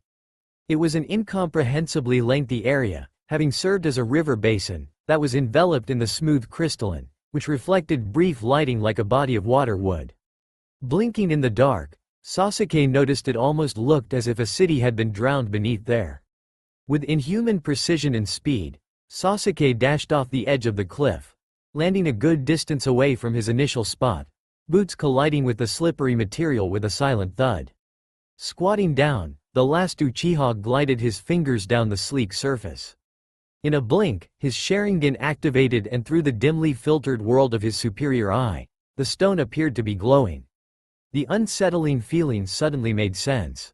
It was entirely chakra-infused. Dispelling it, Sasuke stood up.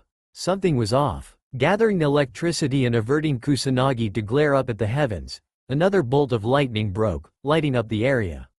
What he saw made his muscles tense. A single word deftly engraved into the crystal. Little of his intruder's wishes remained free for interpretation. Sasuke snorted before his face twisted into a distasteful snarl. He did not like being watched, and even less not realizing it as it happened. With a quick swing of his only arm, the hooded male charged his sword and with incredible force, penetrated the sturdy mass. Large pieces of the surface broke away dozens of feet in front of him, although they were too tall up from the village to near the remains of its inhabitants and their clumsy wooden tents. Sasuke had his own response. Halting his dig, the Uchiha sheathed Kusanagi, content with the inflicted damage. His goal was not to rescue anybody below. Even if someone else managed to break the woman's creation down to its core, all captive bodies would be shattered into pieces, as they had already become one with the matter. This was not the first mutant camp the ninja had raided on their unintentionally simultaneous journey to the north. What is it that you want from me, Uchiha Sasuke? A feminine voice broke through the rainstorm, causing a smirk to stretch over the man's rugged features.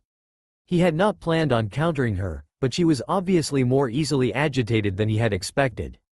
Turning around, Sasuke beheld her. It's good to finally meet you. Akira Suizan, a voluptuous woman clad in a purple kimono which cascaded down her plump belly, stormed through the Konoha gates. Her ponytails were impeccably spiky along the back of her head, and her companions struggled to catch up to her.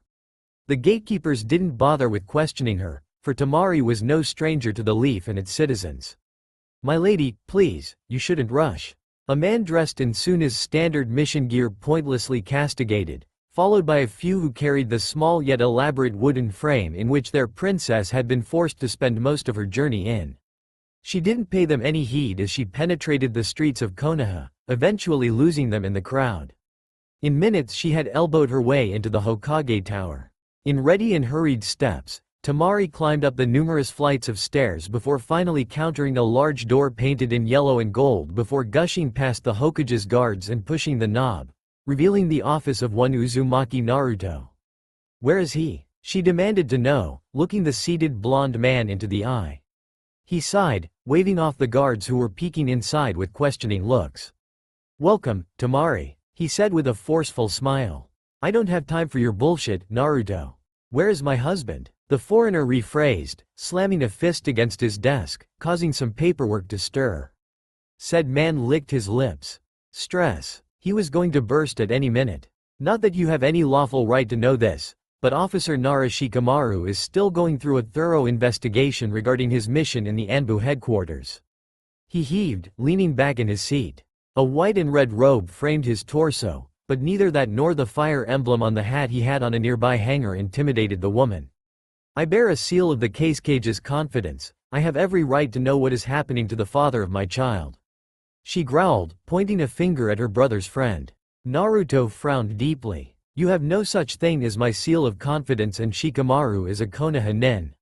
Learn your place. You can't just barge in here and expect this nation's leader to obey your orders and reveal classified information.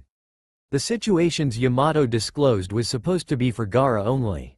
He obviously though you responsible enough to handle such intel, but I guess he was wrong. Temari blinked, fuming with rage. Her breathing was heavy and green eyes clouded. When will you release him? It's been over a week and you're still interrogating him, she uttered, lips thinning. Naruto observed and some of his own tension evaporated. I'm sorry. He started weakly, avoiding her gaze. I understand that you are rightfully worried. He should be finished soon enough. The blonde closed her eyes and could almost hear her heartbeat drumming in her ears.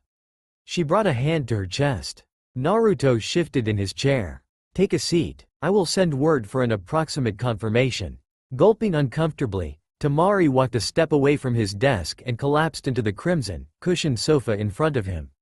Naruto felt guilty for her sudden loss of spite. It was horribly out of character for his friend's lover to be this silent. I'm sure you've already been told the details, but the mission was a general success and Shikamaru was not injured at any point. It's just that he took a while gathering evidence and retrieving without appearing suspicious. Formally, our peace treaties are still intact and there could have been a colossal damage had the Mizukage found out that we sent a spy to penetrate her ranks. Naruto murmured awkwardly as he scribbled the last of words on his scroll. Summoning a small toad, he handed it the message and it disappeared. Temari watched the interaction passively before starting. Do you know why this person killed Yugo? She asked, weary of her tone of voice. Temari didn't doubt that the Hokage's office was sealed and soundproof to begin with, but she still didn't know what to make of the situation. In all of her worry over Shikamaru, she paid his mission little heed. Now, at least knowing that she was in his physical proximity, she could cool down a little bit. Naruto thought for a moment. No, he answered simply. She blinked, eyes aimlessly glued to some piles on his desk. Yamato mentioned something about putting national security at risk. Since she killed Yugo, now she is a criminal. The mist could just put her in the bingo book and admit it. Why are they protecting her? Naruto sighed. Normally he would have lashed out again and defend sensitive information, but he didn't have the heart to do so. He was aware of the way he had been acting for the past year. There are few things we know about Akira Suizan. Naruto started, an expression of surrender tainting the dominant facade he'd built. None of those make us understand why Kiri and Iwa jeopardized the alliance for her sake, and they have, according to several explicit conditions the contract contained. He started, words coded with confusion prominently. For one, Orochimaru's guinea pigs aren't uncommon nowadays. People like Yamato, Sasuke and Anko are living normal lives all around the world, but the law states that should another victim of his experiments surface, successful or not, it ought to be reported. That's the first promise those two broke. Second of all, she was found in the land of Earth. Whether Iwa deported her to Kiri before or after the alliance's formation, it doesn't matter. Either way, they broke the law by not alerting the other nations of their exchange, which could have been a form of a treaty. That could mean that their conflict was forged. If this turns out to be 100% true, it could mean that the peace is flawed and built on a lie that could potentially mean that it is invalid. They traded an incredibly powerful weapon, Hitaki Kakashi has testified. Temari let the information sink in and she gulped. Her hands circled her bump protectively. What does Kakashi have to do with her? Before Naruto could utter a single word, a sudden bang interrupted his attempt. "Enter," he called, voice dripping with annoyance. The door swung open and a Jonin of some sort entered the room, panting loudly. "Lord Hokage, we have news for you," he exclaimed, weakly gathering his breath to speak. He gripped his knees, apparently exhausted. "Hyuga, Hinata has," he breathed and Naruto stiffened, jumping out of his seat. His whole expression changed. Temari found it incredible. She turned to glance over her shoulder at the man who failed to collect himself. "What about Hyuga Hinata?" he demanded, short hair wildly sticking at sharp angles after he ran his bandaged hand through it. Suddenly, another figure emerged. Kiba. Naruto's eyes widened and he gazed at the tall man inquisitively, still high up on his feet. The Inuzuka male pushed the Jonin out of the office murmuring curses of disapproval before turning back to the two blondes. Clad in leather from head to toe, Kiba looked like an angry bundle of insatiable testosterone with a slightly shortened breath. Handsome nevertheless. I was forcibly stirred from hibernation by the Anbu while Shino is still at it. Hinata's woken up. His eyes intently bore into Naruto's demanding azure orbs. Something went wrong. When he arrived at the headquarters of Kakashi's mysterious department, he stormed through the hallways whilst following the weak life force Hyuga Hinata emitted. It was enough for him to ignore whomever he brushed shoulders with. His predecessor's establishment was riddled with laboratories and closed rooms with odd contents Naruto had never paid any heed to. He had only agreed to fund it because of the fact that it was meant to help keep Hinata's weakness under control. Finding himself inside of a narrow hallway and taking a sharp turn, the blonde ran down a steep and dark flight of stairs and was faced with an open door. Backs of people were turned to him and he mindlessly elbowed his way into the room, cage robe fluttering as he did so. It was a round and wide setting, very much dim and only faint strands of candlelight danced across the domed ceiling. People were concentrated only about the entrance and the rest of the place was empty excluding the pair in the middle. Seal markings stretched around them and crawled up the tall walls. Inside, he walked towards the middle and stood breathless beholding the bare form of his lover laid in a metal bath filled to the top with ice. "Shit," he uttered. Her lips were pale and her form was shaking in the cold. She was staring up at Kakashi who was towering her from behind, elbows resting on the sides of her bath. His hands were at her shoulders, as if silently keeping her still while she muttered illegible sounds and words pleadingly. The ends of Kakashi's unruly hair were tickling her forehead and on her face was an expression of utter bewilderment and desperation. But not even that was the worst of it. Around her eyes, up her forehead, from her eyes and down her cheeks, neck, shoulders, collarbones, all the way down her arms and the valley of her S traveled prominent blue markings which he could see beneath the foggy substance covered with ice, as some had melted. He briefly wondered how long it had been ever since the tub was filled with the solid cubes only. How long had she been suffering this way, and he seething in his office? Naruto turned around. "What the fuck are you doing here?" he growled. "Get out." He then screamed until everybody had stumbled out and closed the door of the dimly lit room behind them. At the sound of his voice, Hinata let out a cry, eyes still not darting to the side to glance at him. Naruto's heartbeat quickened as he ran and collapsed at her side, leaning over while weak on his knees. The blue markings created abstract shapes down one half of her body, and Naruto wondered whether he was imagining things once he could have sworn that the blue edged up, losing less than an inch around her thighs. At that moment, Hinata's murmurs were disrupted by another scream.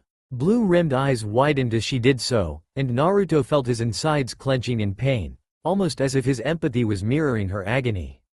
Moisture glossed over the surface of his eyes, tears threatening to fall. "Can you tell me what the fuck is going on?" Naruto's voice broke as he looked up at his predecessor's eyes pleadingly. The gray-haired man didn't spare him a glance.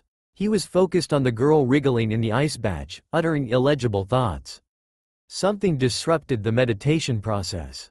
"She's only half conscious and presumably in a trance," Kakashi hastily replied, hoping to avoid conflict with the hot-blooded male.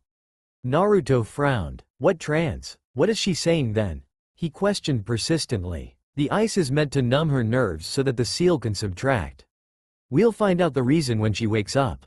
This has happened before, so she's probably dreaming." Kakashi let go of her shoulders and reached to lace his fingers with her seeking ones, which strayed up the sides of the metal bath. She tightly gripped onto them, releasing another pained scream, before panting and resuming her monologue. The backs of her palms were adorned by blue shapes. "Hinata," Naruto called. "Hinata, can you hear me?" he pleaded. Kakashi frowned. "She can't." He hated having to clarify, but the blonde man was too driven by his emotions to think clearly and reason logically. Naruto bit his lip. "Do you know when she'll wake up?" he questioned with uncertainty, fearing that he'd dread the answer. Kakashi's hold on the girl's hands tightened. "When her Byakugan's influence subsides." He stated the obvious, and Naruto knew not to ponder further. Neither had any idea as to when its influence would wither. "You," the Hokage gulped, hands clenching his knees as tried to contain his surplus of anxiety. "You said this has happened before." Naruto couldn't bear watching her like this. "It has," Kakashi responded before turning towards the door. "Bring me more ice," he yelled in its direction before turning back to monitor the wriggling girl. Naruto heaved. "Why'd I only learn of these episodes now?" His voice was shaking, and he suddenly sounded like that kid he used to teach 10 years ago. Kakashi's dark eyes bore into the empty lilac ones staring into nothingness from beneath him, and he couldn't help but recall that she did tend to bring out that hopeful blowhard he used to be, in some ways. His chest tightened. "Naruto, there are things about Hinata's eyes that you don't know." The blonde's attention snapped to the silver-haired male whose gaze was on the raven-haired beauty panting in the tub. "I know. Are you going to tell me what those are?" he uttered through his teeth. It was only the gratitude he felt towards his teacher that kept him from sending him to Ibiki and forcing the information out of him, as well as his respect for Hinata. He really couldn't afford arguing with her. Naruto was determined not to give her any reason to leave him in spite of her will, but now seeing her so weak and trembling from causes he couldn't understand, crushed him. "No," Kakashi denied firmly, and Naruto faltered. "But I ask of you to value her decisions and focus on getting her better rather than preserving this fantasy you have." His onyx orbs stared into his own, grip on Hinata's hands tightening as she groaned. "Things will never return to the way they used to be." Hinata didn't want this to happen to her, but it did. What she needs isn't a partner, it's help and focus. Since she doesn't want to spend the rest of her life this way, she is struggling to gain control over this Byakugan. "You're a reminder of how things could have been had everything stayed the same, and with these eyes, she sees things we never will. Trust her judgment and don't be selfish. She's already falling apart," Kakashi said, voice growing colder by the second. "That is all I wanted to tell you. Now, leave." Her iridescent eyes fluttered open. Her vision was coated with pale lighting blended unevenly. She traced the blurry white outline of a foreign body swaying over the brightest source of light, and after a few curious blinks, she recognized a curtain stirred by a light breeze. It sent chills up her spine as the coolness brushed against the bare skin of her hip.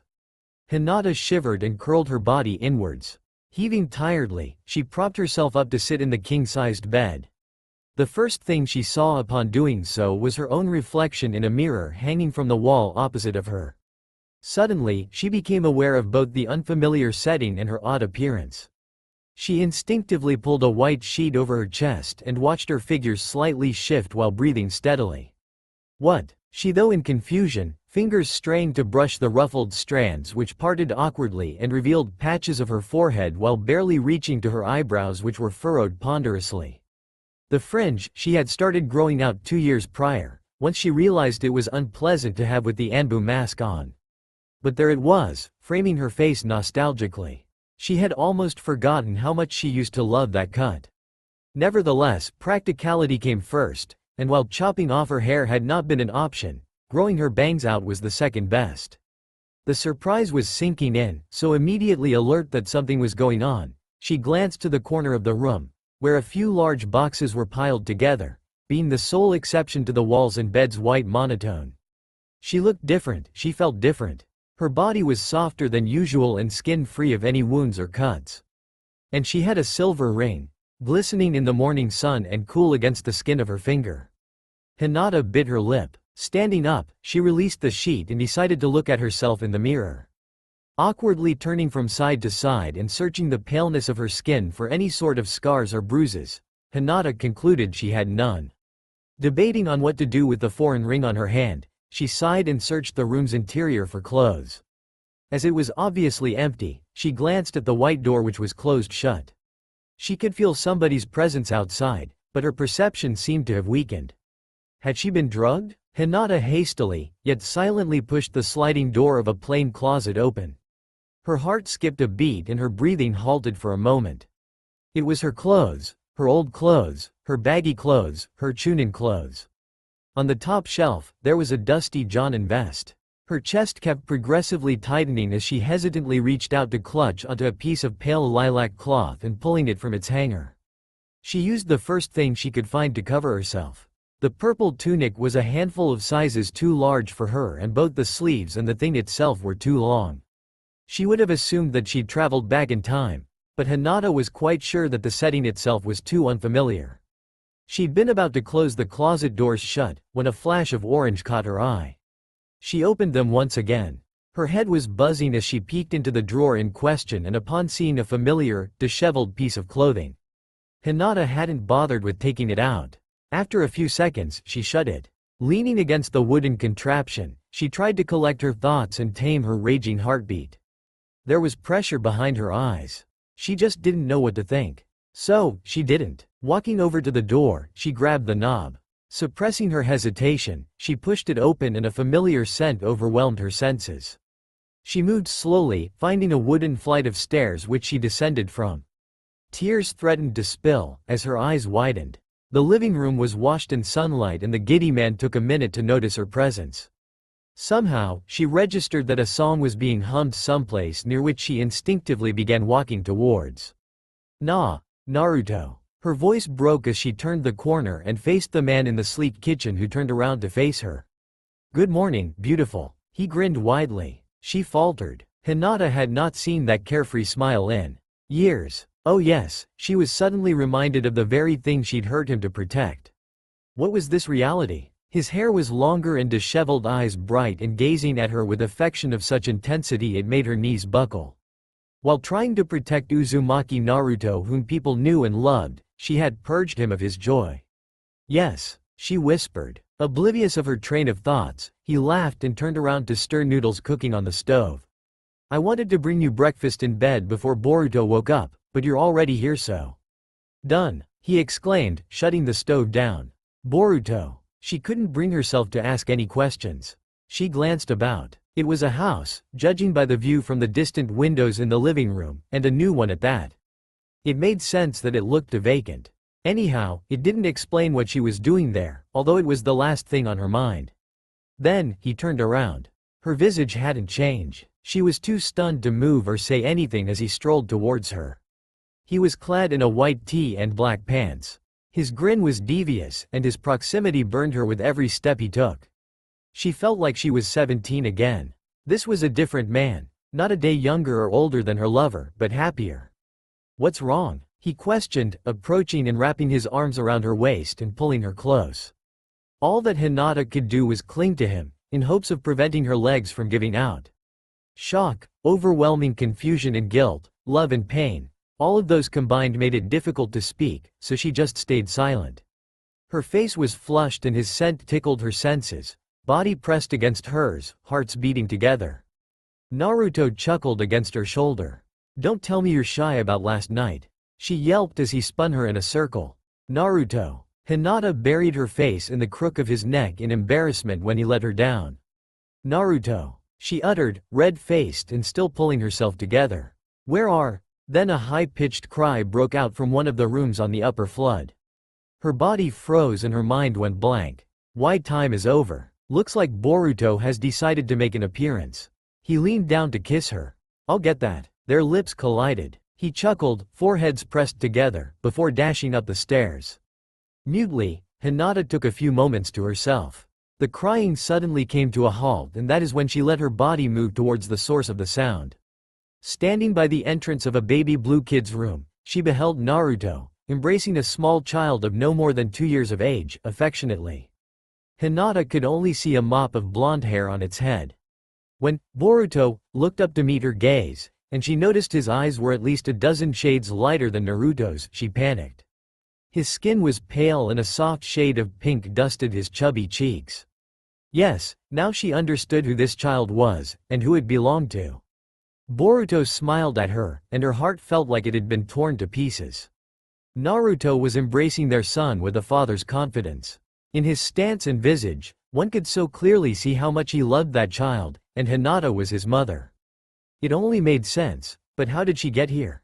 When he turned to her and the little boy stretched his arms out to her, she froze. So, she did the only thing she knew. "I'm going to wash up."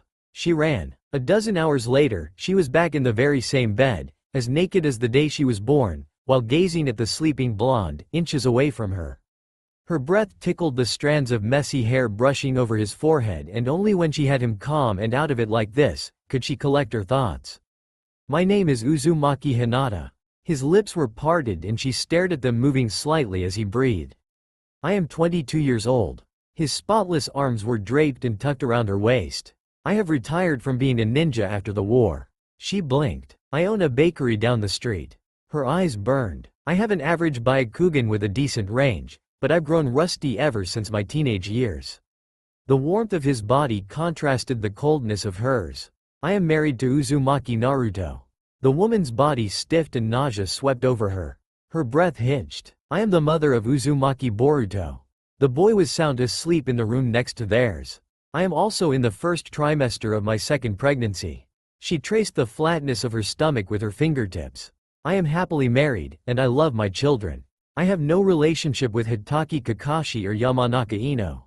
Haruno Sakura is married to Uchiha Sasuke and they have a daughter who is Boruto's age. Naruto wants to name our second child Minato if it's a boy and Himawari if it's a girl. The alliance is as strong as ever. There is peace." She licked her lips. "I have a perfect life, but it is not mine to live." During that very day, Naruto had mentioned what a pity it was that Boruto had not inherited her Byakugan, and it all just clicked. She remembered that she had gone into meditation, shifting upwards to kiss her husband on the forehead and suppressing a pool of tears threatening to spill.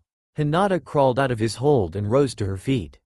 She had no idea where to run or what to do, but she knew she couldn't stay where she was, if only for the sake of her own sanity. Just as she had pulled over a yukata, a knock came from the door.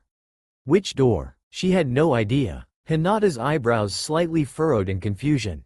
Naruto was a heavy sleeper, she remembered, glancing at him sideways. Hinata quickly got dressed. She crept out of the room, leaving the door somewhat agape. Deftly, she patted down the wooden staircase and reached the entrance door. After another knock came, she hesitantly opened the door only to find absolute darkness beyond it. She stepped back, shutting it.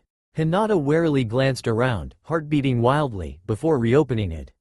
A pair of mismatched eyes were the only things visible in the dark, one red and black, and the other violet with cryptic spirals adorning it. She stood, and waited until a black hand reached out to her. Stumbling backwards, she yelped at its proximity. "I have something that you want." A voice echoed in her ears and Hinata knew that some reality had to be entertained. Straightening her posture, the woman took short, yet steady steps towards the darkness beyond the strange house's doorframe. "This is where I want to be," she whispered. The eyes blinked. "This isn't real and it will never be." It rang again. Her arm darted forward, hovering above it. Abruptly, the hand reappeared and grabbed her by the wrist. Hinata whimpered before she was fully and smoothly pulled into the dark. Shikamaru Nara was released from the ANBU's headquarters after a week-long interrogation. He had hoped to catch a glimpse of sunlight or a cloud in the sky, although the moon was full above the horizon. It followed him back home. He had already decided to depart from Konoha at as early as daybreak, and marveled the fresh air as it streamed through his nostrils. It carried away the aroma of candle wax and rusty metal which he'd been surrounded by for the past 7 days, during which he'd only been allowed to take occasional naps on an uncomfortable sofa in the lobby. He missed his bed, and moreover, he missed his lover whom he had not seen in months. The last time they had embraced was the night before the beginning of his journey. They had recently found out that she was 1 month into her pregnancy, although Shikamaru knew that at this point of time, her belly must have rounded considerably. Tall street lights illuminated his way towards the Nara compound. It was only halfway through his silent journey that he noticed a presence. Daringly, he turned around. The alley was empty, but deceptively so. Shikamaru blinked. "Did you forget anything?" Silence. He frowned. The tired man's stance grew slightly stiffer. "Who are you?" he demanded passively. "Calm down." A voice came from behind him and Shikamaru failed to falter. An irritated sigh escaped his lips, suddenly feeling up for a smoke. "Yamato." He turned around, facing the said man whose Anbu mask was hanging off his waist. The friendly smile gracing his plain features was eerie in its own way. "Long time no see, Shikamaru." He nodded. The Nara chuckled, pulling out a cigarette from his pocket and lighting it whilst strolling up a pair of stairs leading to the playground. As Yamato followed, Shikamaru made a sarcastic inquiry. "It can't be that, now that you've finally realized that you're not getting into my wife's pants, you suddenly plan on apologizing, could it?" he said as the Anbu stared at his back. Leisurely, he sat down on a swing and Yamato made himself comfortable on the opposite bench. "I know the princess loves you too much to consider, so I can't say I ever had my hopes up." He smiled. Although, she has certainly proven wrong the general belief that women's beauty is drained while bearing a female child. At the statement, Shikamaru faltered as he couldn't make himself draw another smoke. His eyes noticeably widened. "It's a girl." Yamato marveled the sudden change of attitude. He had truly never seen Shikamaru looking as indulged, and he doubted anyone other than Temari had. The ex-root member was oddly flattered. "Yes, it is a girl." Shikamaru exhaled as if he'd been containing emotions which were undoubtedly overwhelming him. Yamato continued. "I was surprised by the notion, as I had heard that Nara men rarely produce female offspring, but I suppose that you will be a proud father of a little girl." He chuckled sheepishly. His companion suddenly tilted his head upwards and blinked a few times. The yellow beam of the sole working streetlight briefly reflected a glow on the surface of his eyes before he averted his gaze back to Yamato. Shikamaru's lips then flexed as if he were tightening them, but the slight edge upwards and the way he licked them and massaged his jaw were transparently showing his excitement mixed with anxiety. He started, clearing his throat. Nara Shikamaru was not going to cry in front of a stranger, especially not one who wanted to bang his wife. No, he would wait a few days and then bawl to his heart's content in the arms of the woman he loved. I get the feeling that that isn't the only thing you wanted to tell me." Once he breathed those words out, Yamato shifted, nodding in agreement. "I am glad to have been able to share this touching moment with you, but no, this is not the only reason why I have sought you." Shikamaru scratched his nose. "It's urgent," he stated, not even trying to phrase it as a question. It was insane that he was being found at this hour, not to mention the fact that Yamato could have easily entered the Anbu base and had this conversation then. He wanted him alone and ASAP, and Shikamaru did not like that in the slightest. He did not want anyone or anything interrupting his long-awaited reunion with Temari. Yamato stirred some rocks beneath his feet. "I have visited Suna and delivered your letter as well as the mission report." He then faced the Nara, who seemed to have collected himself. "The Cage and his confidant know everything, and their best geologists are working on identifying this material that Akira Suizan uses." Shikamaru sighed. Assuming she was deported to Kiri as a result of some secret alliance, she could have taken just about anybody's guidance. The mist is full of exceptional shinobi. The Mizukage herself taking her under her wing and making Akira Suizan her first apprentice should have some purpose. Crystal style is rare, but not startlingly so. The thing that separates Maid Terumi from other ninja is that she has a ridiculous number of bloodline limits. Yamato stiffened upon realization. He really had not taken it into consideration, and Kakashi, who had allegedly fought her in the past, was too busy with his Byakugan kid at the time to talk. Shikamaru nodded, slightly rocking back and forth in the swing, although his feet remained flat on the ground. This particular stone she used to kill our ambassador with could be one of a few, or one of a dozen kinds for all we know. She's man-made, a concoction of who knows what. Yamato gulped. We also have some alarming news regarding Hyuga Hinata. Shikamaru quirked his brow. He had never been particularly close with the girl, but after Kakashi had begun training her, they started getting along professionally. The Hokage had assigned Team 8 to track down Uchiha Sasuke. Mysteriously, a couple of days after they had started hibernating, the Hyuga had woken up before completing the ritual. Her Byakugan got out of control, and had it not been for Kakashi, it would have taken a toll on her mindless body. She was in a coma for a while. Shikamaru frowned. I assume she is okay, he suggested, hoping for a lack of denial. Yamato nodded. That is correct. Today, she has been visited by Kakashi. I hear she is well, he informed, demurely. Shikamaru heaved. The copycat is a dedicated teacher, he acknowledged, respectfully. He'd been Kakashi's assistant during his reign as Hokage. Yamato smiled. I hear you stumbled across one of his kittens then? The Nara snickered at the attempted joke. I've spent a week describing every second of the mission from my departure to my arrival. I'm sure the Anbu will have a few dozen pages on our every conversation. The wood user rolled his shoulders. Unfortunately, those reports are only going to reach office tomorrow around noon. Once they are verified, corrected and sealed. He paused. And the Anbu has given you yet another mission. It starts in the morning, so you won't be here when they are made available for those with the seal, of course. Yamato ended, and Shikamaru then threw his cigarette onto the ground with more contempt than he had planned, but his frown stayed the same as he angrily stomped over the thing with the bottom of his shoe. Don't worry, Yamato insisted, earning a belittling glance from the Nara male. You ought to go to Suna either way.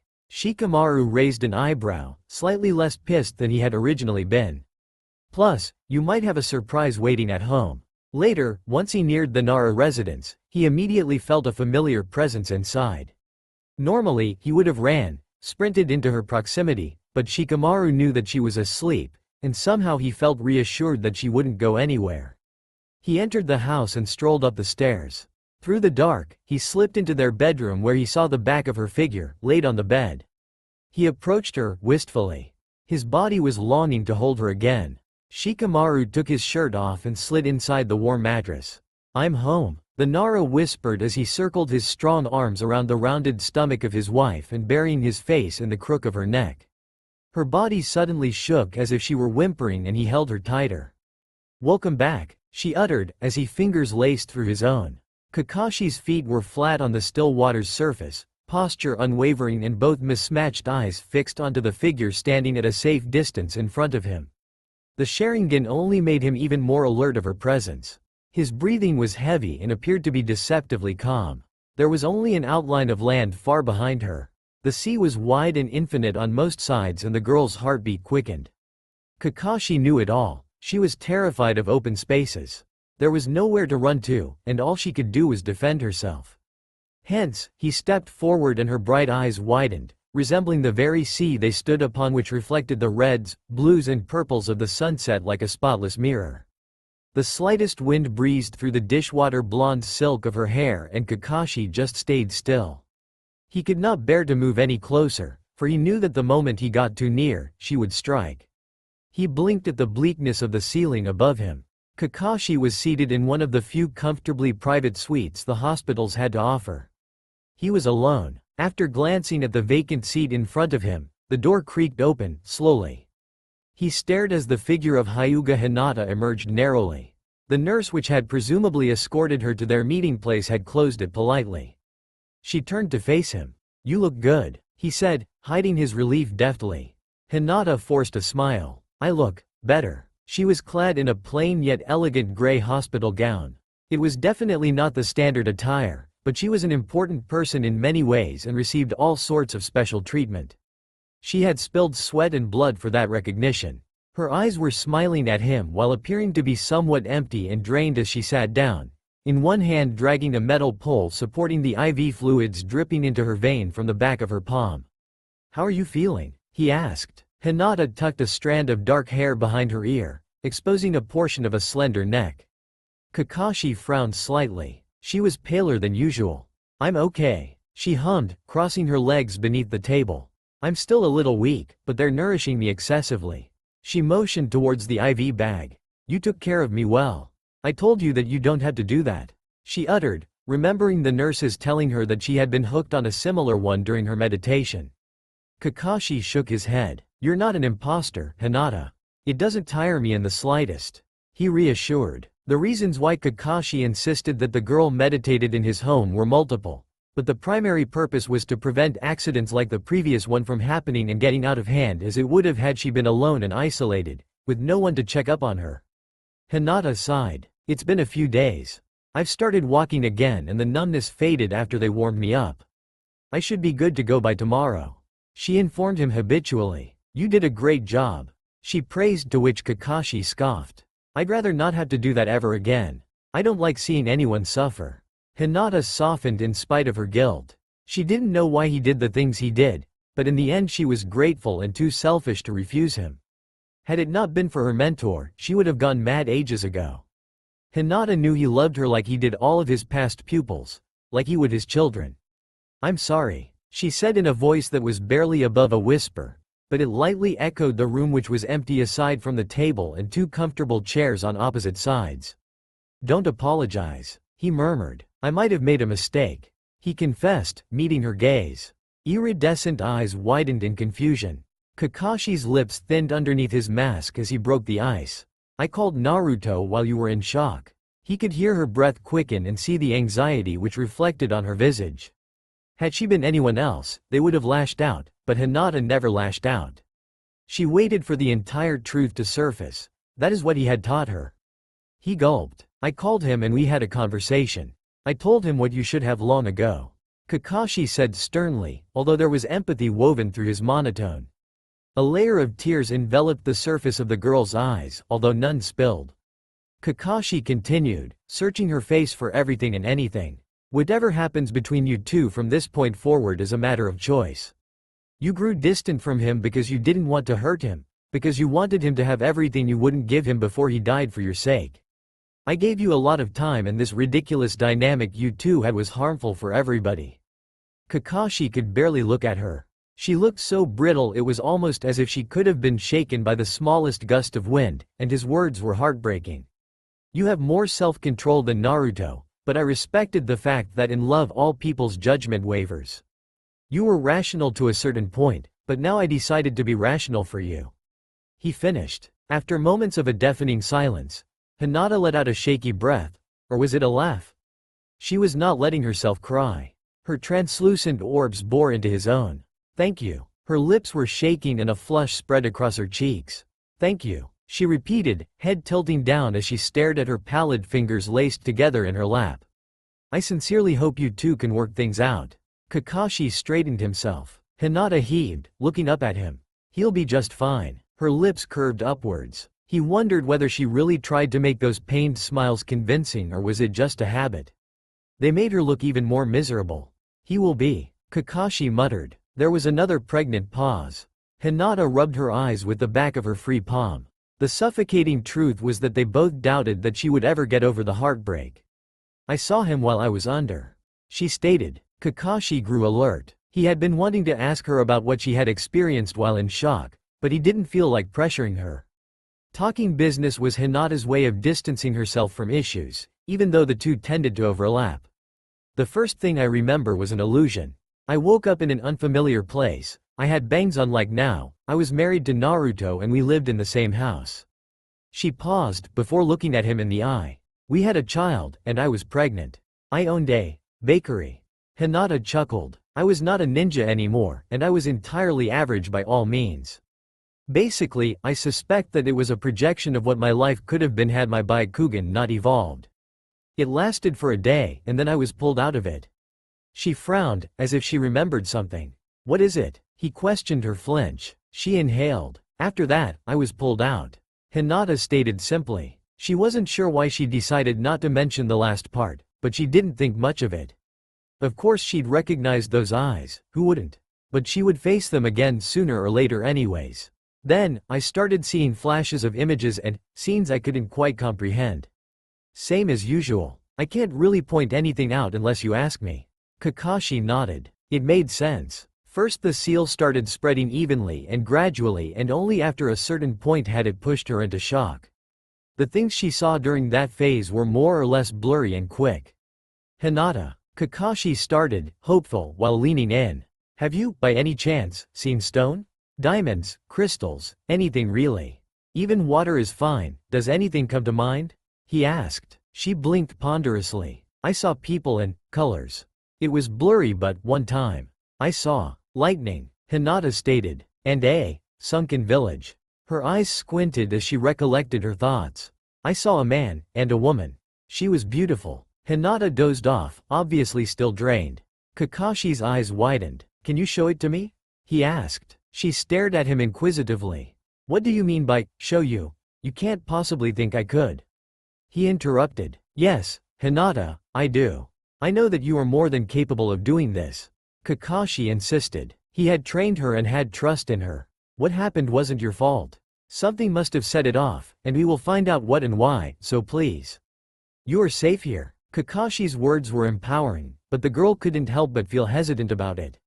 But we've never tried it on humans before, and I can't guarantee those will be the same projections that I had. Hinata murmured, earning a dismissive shrug from Kakashi. He wasn't going to let this go. She meekly brought her free hand up and formed it into a sign. Byakugan, Hinata uttered, and blue markings began to form around her eyes and travel down her face.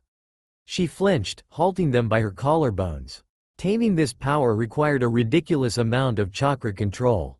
Finally, she opened her eyes, and the moment Kakashi saw into her lilac orbs framed by sky blue, he was out.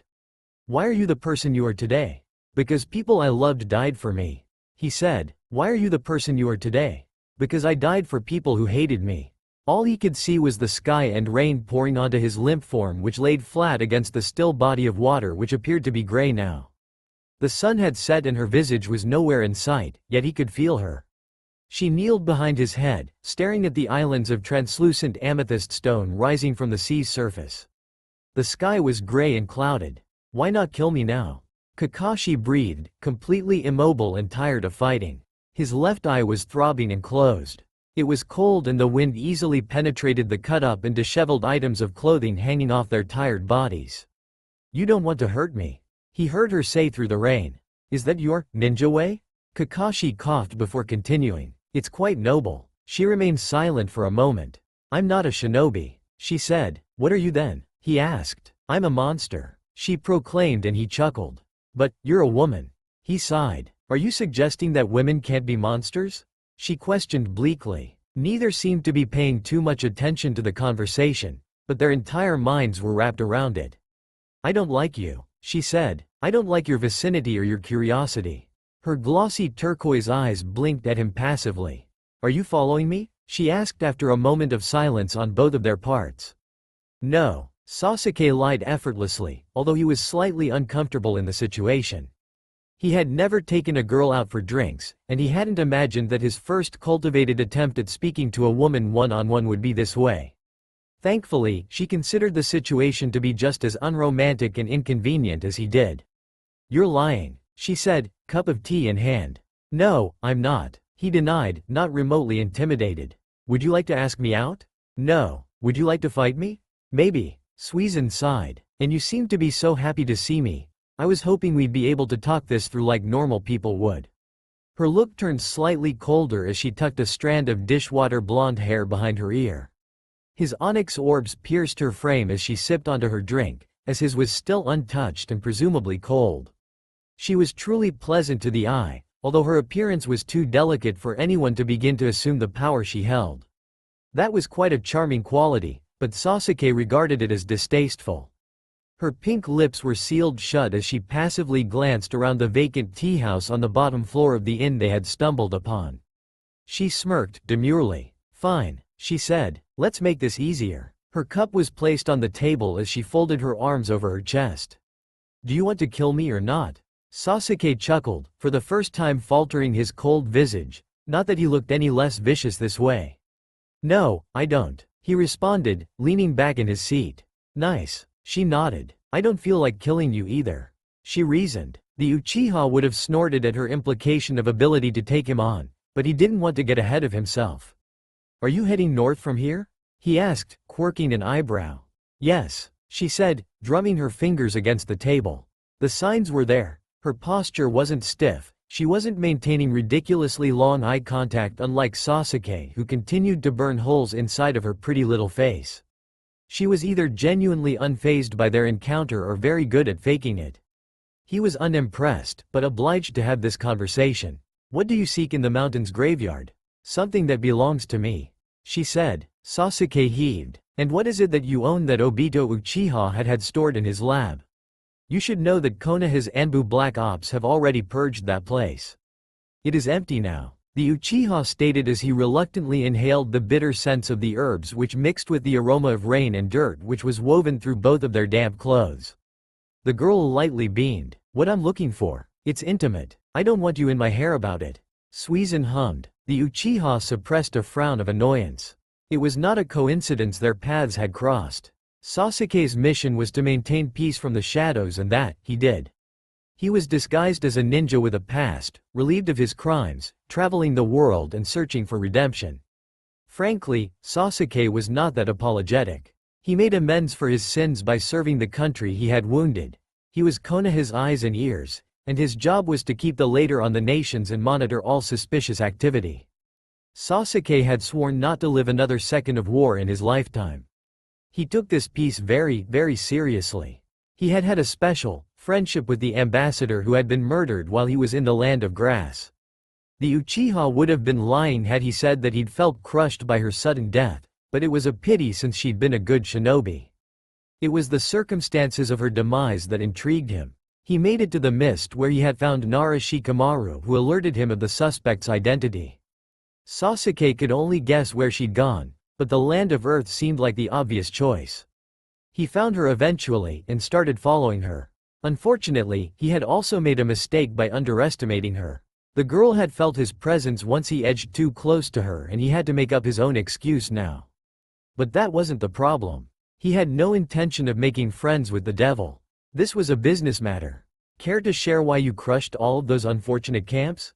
He questioned coolly. Suizan sipped onto her drink and closed her eyes once the liquid filled her chest with pleasant warmth. Unfortunate, isn't it? She inquired. I found them rather troublesome. Sasuke stared at the stranger patiently. There was no need for them to become enemies. Both were merely wary of one another and they had settled for discussing their motives rather than fighting. She was already suspicious, and he had to learn more about her. Under normal circumstances, the Uchiha would have challenged her out of curiosity and inspected her powers more thoroughly, but he apparently needed to keep a low profile and so did his companion. Frankly, he didn't know the first thing about her aside from the name and her crime. Shikamaru hadn't been in the mist for long when they met. Sasuke had started his mission for the sake of people like Akira Suizan, dangerous people. He was not going to let her slip out of his hands. He needed to get answers from her. Are you single? He asked. There was a faint, yet attractive tug at the corner of Sasuke's lips and by the way Suizan's eyes gleamed, he doubted she was buying it, which was exactly what he was going for. I answer to no master and no man, Uchiha. She clicked her tongue prettily. Sasuke saw through the transparent statement.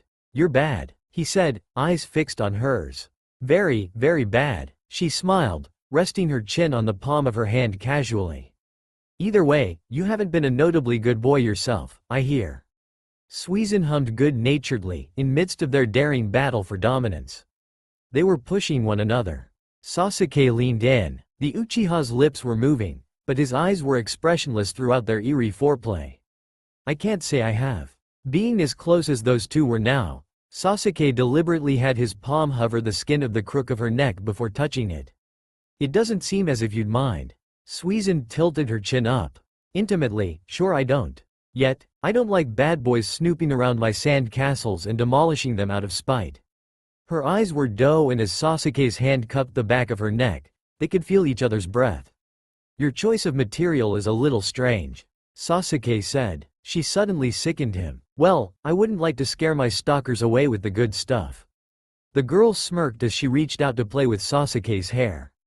His body briefly tensed in anger. It was as if she knew his greatest pet peeve. "Why do you snoop around?" she questioned. "I thought it was odd that we were traveling in the same direction, so I let you go ahead. You can't blame me for being curious about what it is you do. Is it a bloodline limit? A jutsu? I've never seen it before." The forged casualness of the conversation seemed to be appeasing to the girl, exciting, even. Sasuke was not a patient man. He didn't like playing games. "I'm too shy to answer that question." She fanned her face with the palm of her hand, although their noses were inches away. "I'm an earthling." Sasuke reluctantly chuckled at her statement. It was dry and lifeless. "That much is obvious." That is all she was doing, stating the apparent, not giving him any real information. Suizan heaved. "Care to share exactly how you learned my name?" she asked, lacing her fingers out of his hair and sliding them down his pale neck. "I heard it through the grapevine." Sasuke started, caressing her nape leisurely. "You're almost like an urban legend in the land of Earth. It made me curious, although few things do." He paused, smoothly delivering his lie. "In one place, I heard that you're a swordsman. I wonder why that is." Her eyes gleamed and he almost faltered. Had he said something wrong? "There is no such thing. Do you see a sword on me?" She made a fair point. Her hand was cold against his skin. Sasuke quirked an eyebrow. "Pity I stuck around then. I overestimated you, although that technique is quite impressive." Suizan licked her lips. "Don't take this the wrong way. I didn't counter you to let you judge my abilities. I countered you to ask you to leave unless you gave me a good reason as to why you were going to the mountain's graveyard," she stated coyly. Sasuke closed his eyes. "I have every right and reason to visit that place. It's a historical monument and of great importance to my clan." He opened them. She was expressionless. "Should I believe you?" Suizan asked. "Why not?" He pondered. Suddenly, both of their hands twisted in mirrored motions, fingers wrapping around one another's throat. Holds were firm and Sasuke's nostrils flared as they glared at one another. "You don't want to play this game, Uchiha." Her grip tightened, and so did his. His frown deepened as their holds grew firmer and firmer. Sasuke figured he'd had enough. As his fingers were about to dig into her skin, they penetrated a harder surface. Suizan's entire body turned to stone and broke into pieces. His eyes widened as the chunks and gem dust floated away in a slow motion. This wasn't supposed to happen.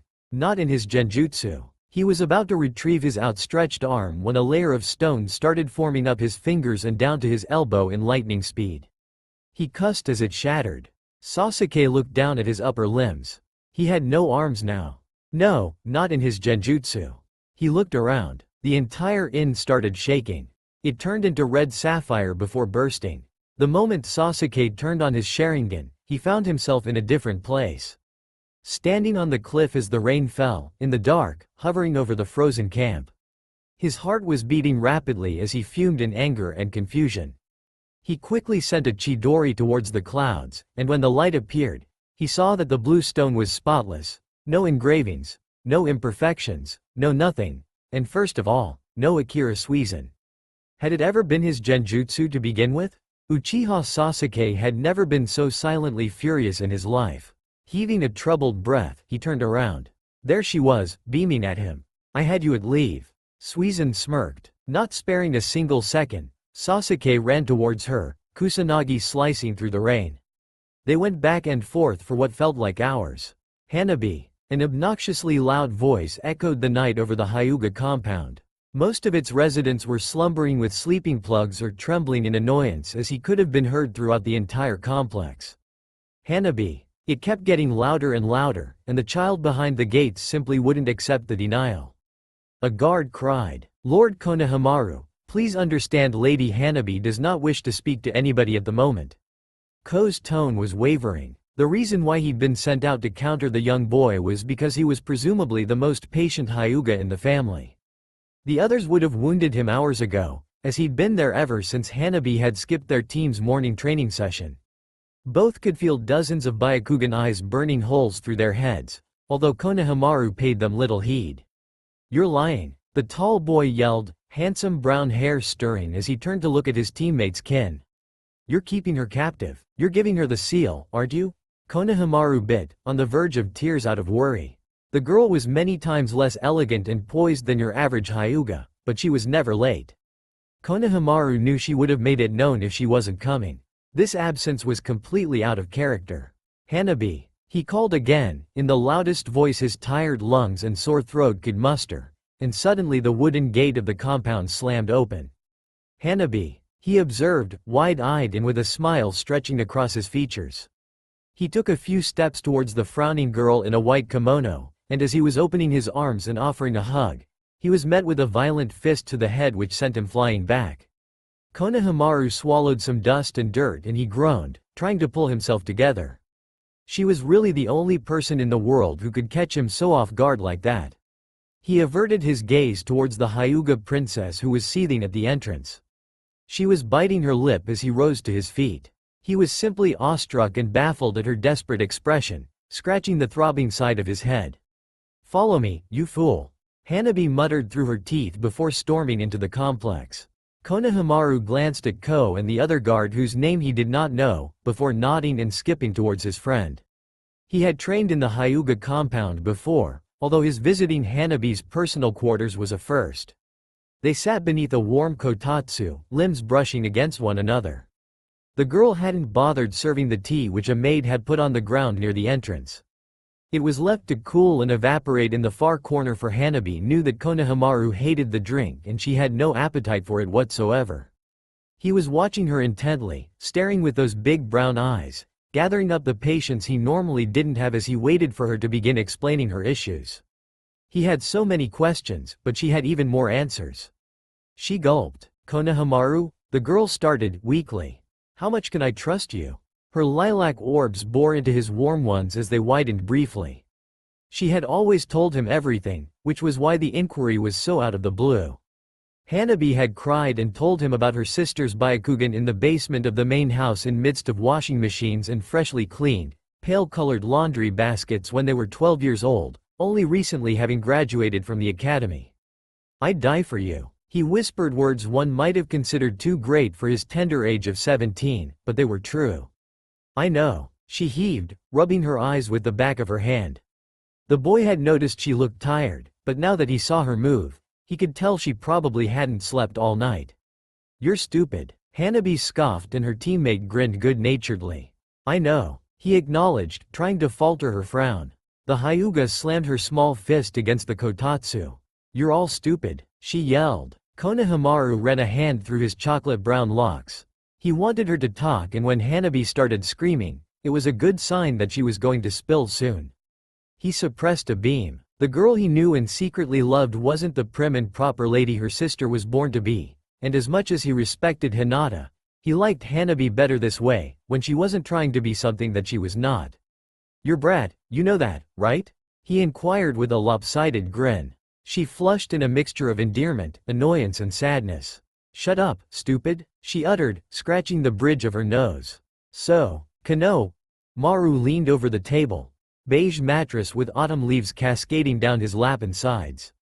It was beautiful, warm and custom-made for the young Hyuga who frankly lacked refined taste. "Will you tell me what's wrong now?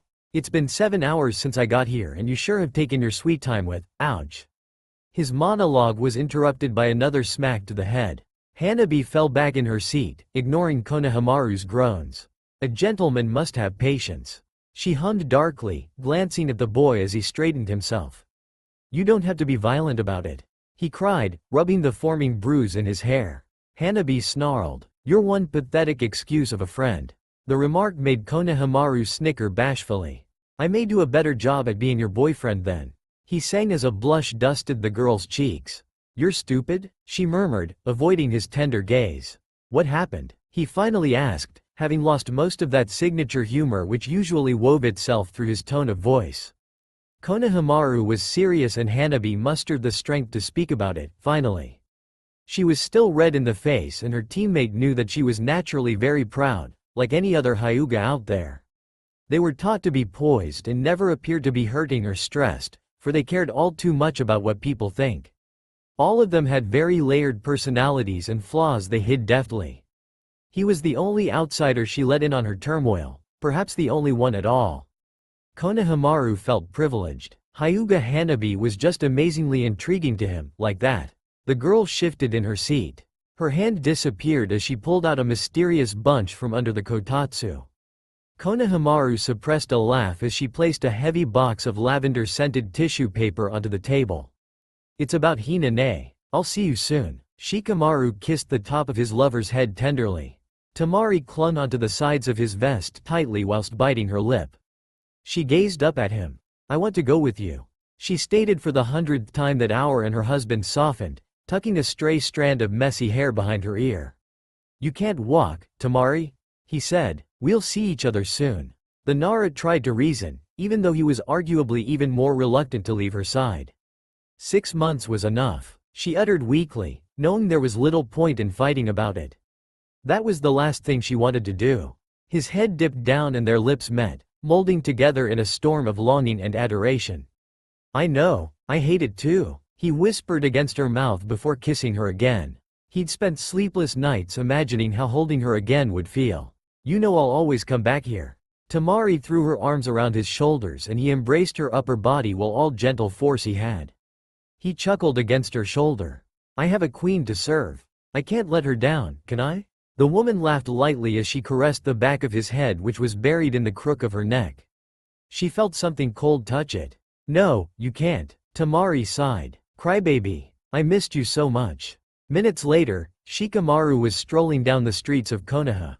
The night air was caressing his moist eyes, which he rubbed in discomfort. Dawn was nearing, although only an eerie shadow of sunlight was hovering over the Hokage monuments and the moon and stars were still prevailing in the sky. The meeting point was pretty far from the Nara residence. Since he'd naturally stalled his parting with Temari, halfway through Konoha, he started deftly skipping over rooftops. After a couple of minutes, he quietly landed on a lamppost which was lighting the narrow street in front of the Hyuga compound. His shadow was barely visible in the darkness as the beam only illuminated the narrow circle beneath and in front of the lamp. He was sure that the Hyuga guards could see him had they tried, but he decided to trust Yamato and follow directions in spite of personal doubts. He was told to wait, so he did. Shikamaru hadn't bothered checking his watch. The person he was expecting was never, ever late.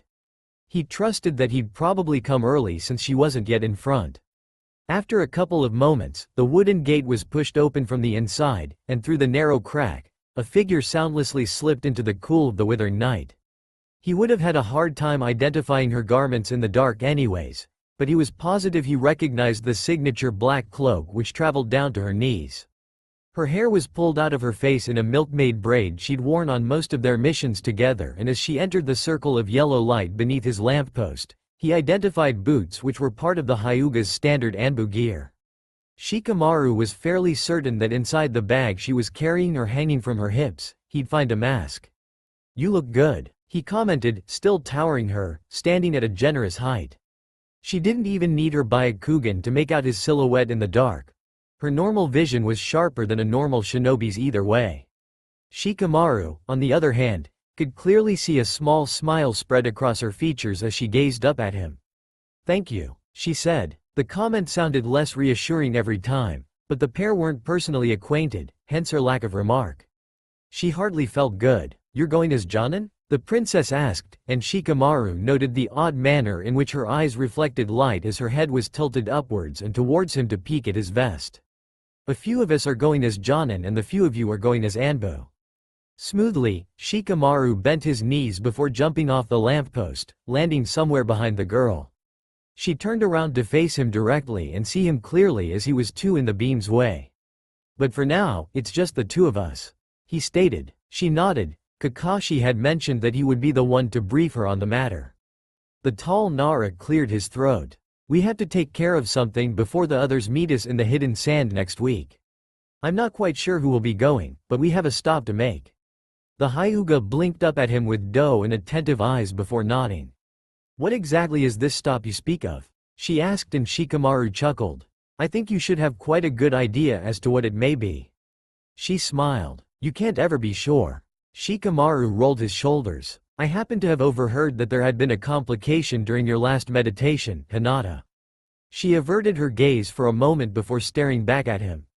Unfortunately so. The corner of her companion's lips inches upwards.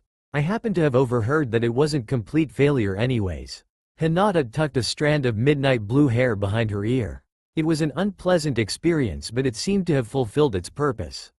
Shikamaru's eyes gleamed. I also happen to have overheard that you know where Uchiha Sasuke is. Hinata's visage softened as she nodded again. Yes, I know where Uchiha Sasuke is. It's actually quite fascinating that an average human nose can remember 50,000 different smells.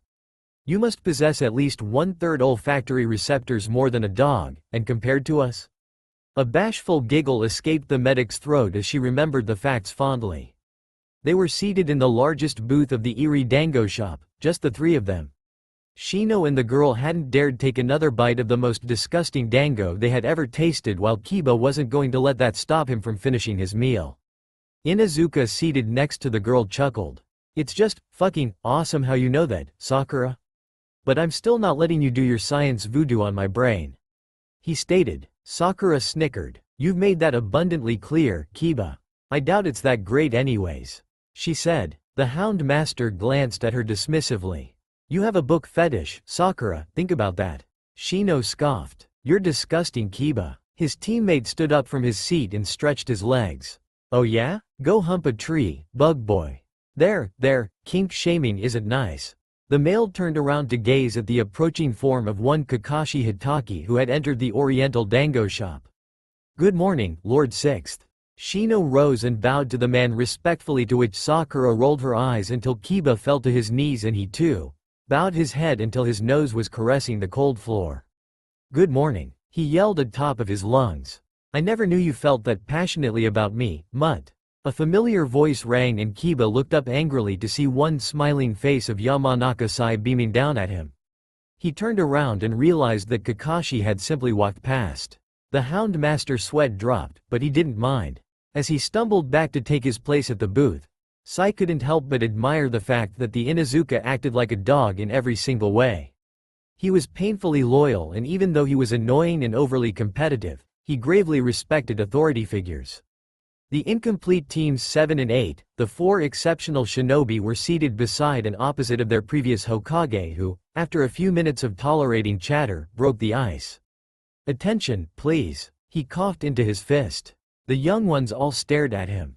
I have something important to say, Kakashi proclaimed elegantly. In a dango shop? Kiba could barely pronounce his sentence as one piece of the desert was inside of his mouth. No elegance whatsoever, Sakura murmured as she threw some tissues in his face. You're all leaving for Suna in 1 week. Kakashi interrupted. The notion made the table grow silent as the present party exchanged glances. Kiba slowly and quietly chewed on his meal while wiping the excess sauce off the corners of his lips. It was definitely odd. Shino was the first to ask questions. Why? He inquired, and everybody patiently waited for a response.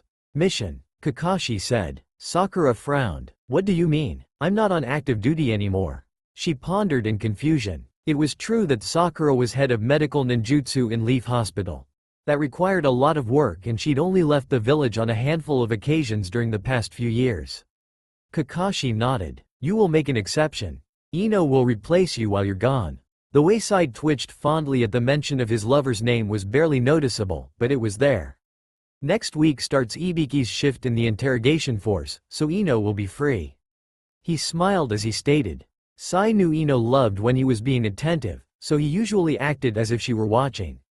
In order to decide whether something he'd do or say was socially appropriate or not, he usually imagined what Ino's reaction would be. She was his moral compass. I don't understand, Kiba started. Why all of us? Why Suna? Why a dango shop? Why this shop? This is the worst dango I've ever tried.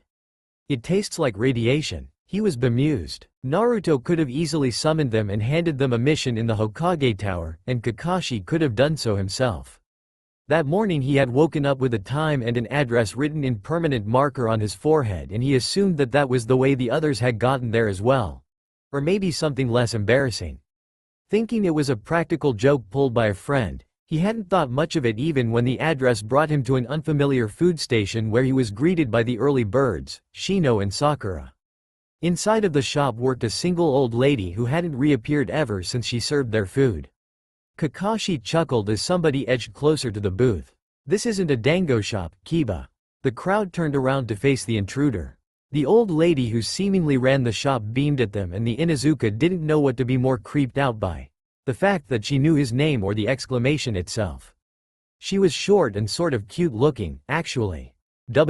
What? Sakura muttered before the lady's small body started twisting and turning as if it were made of clay. She screamed and jumped to her feet, knocking some dango off the low table, facing the enemy with her fists up in the air. Standing behind them was Orochimaru clad in the woman's attire. Kakashi-sensei. She yelped before the man started laughing. "Quit it, Yamato," he said. Orochimaru chuckled before disappearing in a puff of smoke. Sakura's emerald eyes were wide and rimmed with tears gathering at her waterline. Her breathing was heavy as she pierced the man in front of her with her frightened gaze. "I'm sorry," he said, stepping towards her and pulling her into a friendly hug. Nevertheless, Sakura was numb. "Captain," she whispered in disbelief, stunned and feeling sick to her stomach. "Don't ever do that again," she said in a pained voice as her chin rested on his shoulder. "I'm sorry, it was a joke." She suppressed a sob. "Don't ever do that again," Sakura shouted before pulling out of his embrace and punching him into the floor. Unsurprisingly, the body was replaced with a wooden log, but what startled everybody present was that as she couldn't stop herself, her fist collided with the ground forcefully, and as she pulled her hand away, she saw that the ground wasn't even scratched. Everybody had held their breath, waiting for the entire building to collapse, but everything seemed to be too fine. Her eyes were wide as they inspected the spotless wooden floorboards before examining her fist. Her knuckles had turned red from the impact. She quickly turned around to face Kakashi before turning to Yamato, who was a few feet to her side. "What is this place?" Moments later, all were comfortably seated in the spacious booth in the empty eatery. "This is Anbu and its sick sense of humor." Yamato beamed as he started explaining. "You couldn't break the floor tiles because your fist was chakra infused. Had it not been, well, that wouldn't have been very nice. The entire shop is built out of my wood, which is mostly chakra resistant." They decided to come up with a more convenient and secretive way of meeting up and discussing missions. Anybody can be followed to the headquarters of the Hokage Tower, and this is a less transparent meeting spot. Sakura scoffed. "Was this Naruto's idea?" Kakashi nodded lightheartedly. "He wanted a ramen stand, but once we explained that the food would have to be disgusting, he was put off. He hates dango anyways." Sai laughed eerily, elaborating. "What if a civilian enters the shop, or somebody who isn't Anbu's confidant?" Shino asked with curiosity. Yamato pointed towards the very entrance of the eatery. "See that clock over there? The plain contraption hung above the wooden door. It's broken," Kiba noted. Yamato beamed. "If a person without the seal of confidence or the Anbu tattoo is present, all hands of the clock tick. If only Anbu are present, only the hand for seconds moves, and if only those with the seal of confidence are in the shop, the time reads 10:10, just like it is now." "So cool," Sakura hummed. Kiba merely stared at the clock. "Don't tell me Naruto actually remembered all of this?" He blinked, unable to recall the rules said to him seconds ago.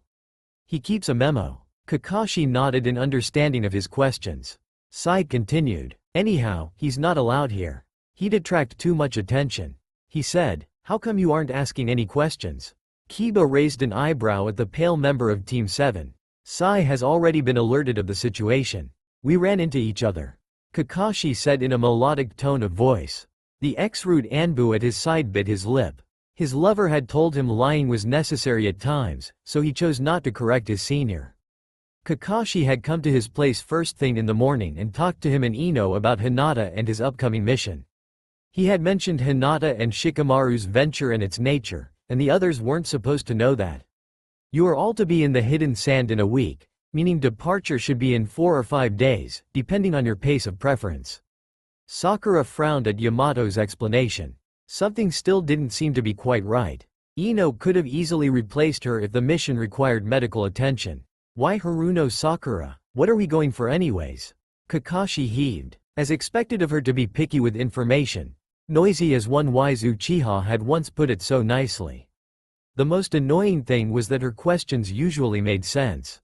You will know once you get there. The reason why we've gathered you all here was because of, well, practicality. The only thing you need to do for now is get to Suna in 7 days. It's amazing that some of you have pointed out that the idea of the Byakugan evolving is unique, because I've spent my entire childhood fantasizing about it. Now that I'm grown and nobody's written anything that could drown my curiosity, I decided to do it myself. I'm just imagining this Byakugan to be an amazing emotional and physical stress and putting it on Hinata, who is perceived as a brittle character by many, is my trying to really emphasize her mental strength, which people often deem useless.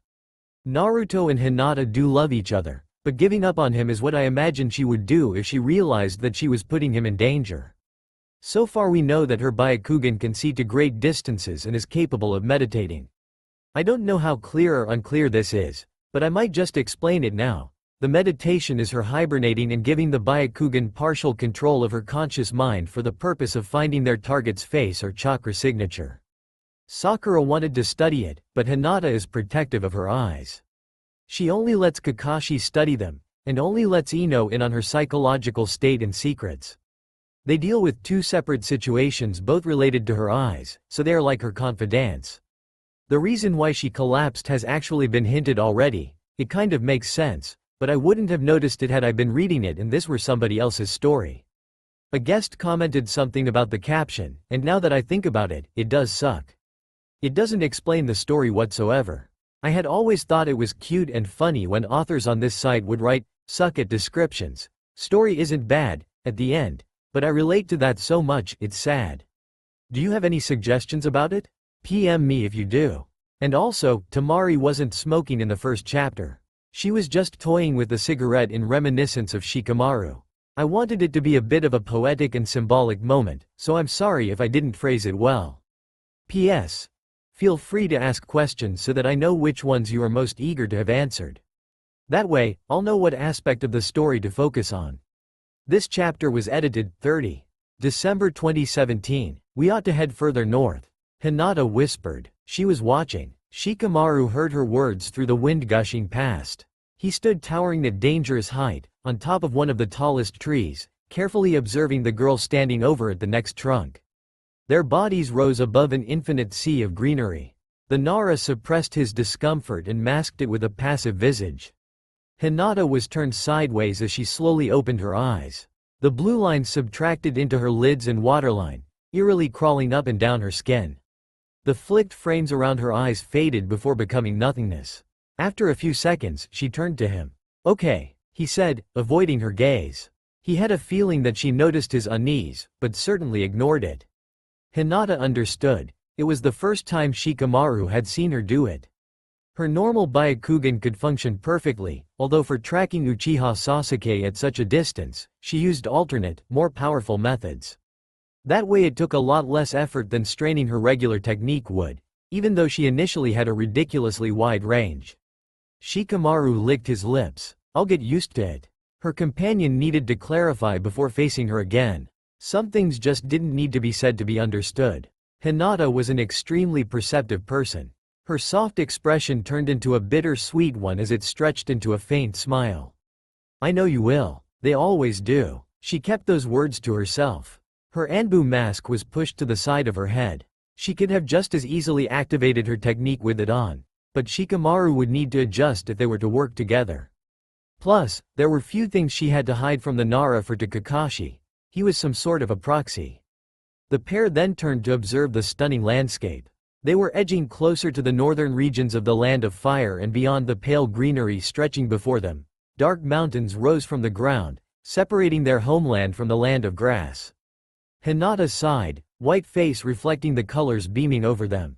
Shikamaru glanced. She had always had a way of blending in. Seeing her now, as the dominant figure in his line of sight made him realize how well she impersonated solitude. And she didn't always used to be like that. In the past, he knew Hyuga Hinata to be a speck of femininity and sheepish stutter, constantly with her friends, teammates or Neji. Those two were social beings, but always remained mysterious to some extent. Most people tended to think that they had her all figured out, but then she'd always surprise by displaying a different side to her, baffling the audience. Frankly, after the demise of Neji, all had expected her to crumble. The only love and warmth she knew in her childhood was one she gave to her sister. The first time she felt appreciated and understood was upon meeting that boy. Shikamaru thought it was a Hyuga thing that you could never be sure of how many secrets they hide. Blood is thicker than water, and Neji and Hinata were their father's children. In spite of all, they both made friends and allies and became more open people than most of their kin. Hinata was a heavily introverted and quiet person, famously adored by many and arguably the loveliest creature the Hyuga had produced in centuries. She had beauty, prestige, humility, friends, decent skills, and an awesome Byakugan range. Everybody wanted to see her, to meet her, and being in her company was considered a luxury after the war had ended, and she became widely known for playing a pivotal role in Naruto's ending it. Still, after Neji died, she couldn't be that same girl anymore. She was just as beautiful, prestigious, humble, friendly, and capable as before, but she couldn't be the loveliest of creatures anymore. On the surface she was flawless, but those who knew her came to see how a large piece of her was missing. Naruto seemed to have been able to bring back her shine, but now she was just singing softly in the heavy rain for no one to hear. The sky resembled a canvas of coral and pastel watercolor, yet darker hues penetrated its lightness. The atmosphere was heavy and the air dry as the sun set. Sometime later, darkness prevailed. "Shikamaru?" Her voice stirred him from his daze. "Yes," he inquired whilst sitting on a log. In the dome of treetops and maze of tree trunks, shadows danced across all that moved. Hinata took a step forward. "We'll need to put down the fire once sun sets entirely," she started, demurely. "Also, there's a stream, over there." The girl pointed towards her right and his left. "Okay, where the fuck is she?" Naruto rubbed his temples as the Inuzuka alpha male stormed into his office, screaming. People really had too much liberty around him. "Hello, Kiba." He heaved before facing the man who came towards his desk and slammed his fists against it. "Where is Hinata, you son of a—" "Hey." Naruto frowned. Kiba lifted his hands and inhaled before burying his face in the palm of his hand and pacing. "Where? Sheesh. Where is Hinata?" He rubbed the bridge of his nose as he straightened himself in front of his Hokage. The blue-eyed man glared for a moment before nodding. "She's on a mission. Sit before you burst my eardrums." Naruto pleaded as his visitor was about to voice another complaint. Kiba collapsed into the red sofa behind him, biting his lips. He was not a patient man. Naruto scribbled a few finishing words onto a scroll before setting it aside. "Speak," he then said, urging the Inuzuka, who eagerly started. "Besides the fact that she is in no shape to fight and that straining her Byakugan is still risky, I will assume that you and Kakashi know what you're doing. So just tell me, what is she doing and who is she with?" He bit, desperately fighting his rage and impatience. Naruto stretched his left shoulder. After discussing the situation with Kakashi, he'd hoped that nobody would make a fuss about her absence, but the Inuzuka never failed to disappoint. "She is with Nara Shikamaru and searching for Uchiha Sasuke." Kiba's expression turned from an unnerved one to a bemused one. "What the fuck, man? That's our mission, and I thought that Shikamaru was away."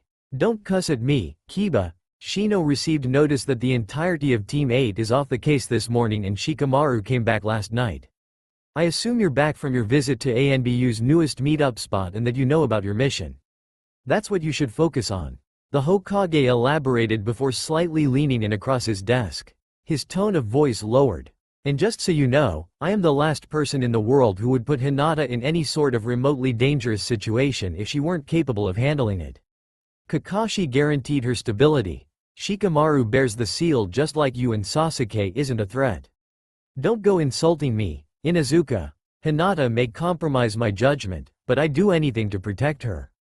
Naruto said and watched as Kiba threw his head back and groaned before resuming eye contact. "Okay, so?" He collected his thoughts and gulped. "Why didn't you send us to track down that bastard?" "It says in Team 8 because Shikamaru doesn't know the first thing about tracking and Hinata is weak. She hadn't even completed meditation. They're searching for a needle in a haystack, you should know that." Kiba growled. Naruto ran a hand through his short hair. No, no and no. Hinata hadn't completed the process, but as I've heard, she still managed to locate Sasuke. Kakashi told me she looks fine and feels fine. No trauma was caused by the shock and Shikamaru is merely escorting her, now that we know Sasuke's exact location. I didn't need all of your team on it, and I especially didn't need you barking at the target since it can be avoided. He pointed at the Inuzuka who faltered suddenly.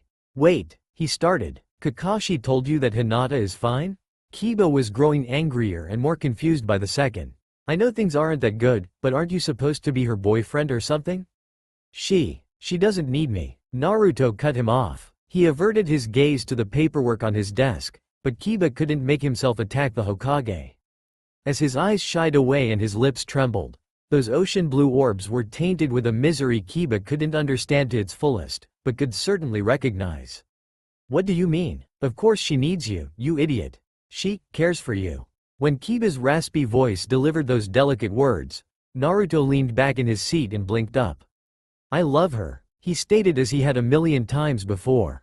But she doesn't want to be with me right now and I am nothing if not loyal to Hinata and her choices. That sentence burned Naruto's conscience. Kiba gripped his knees, fuming. He had to hold himself back, he heaved shakily. The Inuzuka had heard those words, but he still didn't believe them.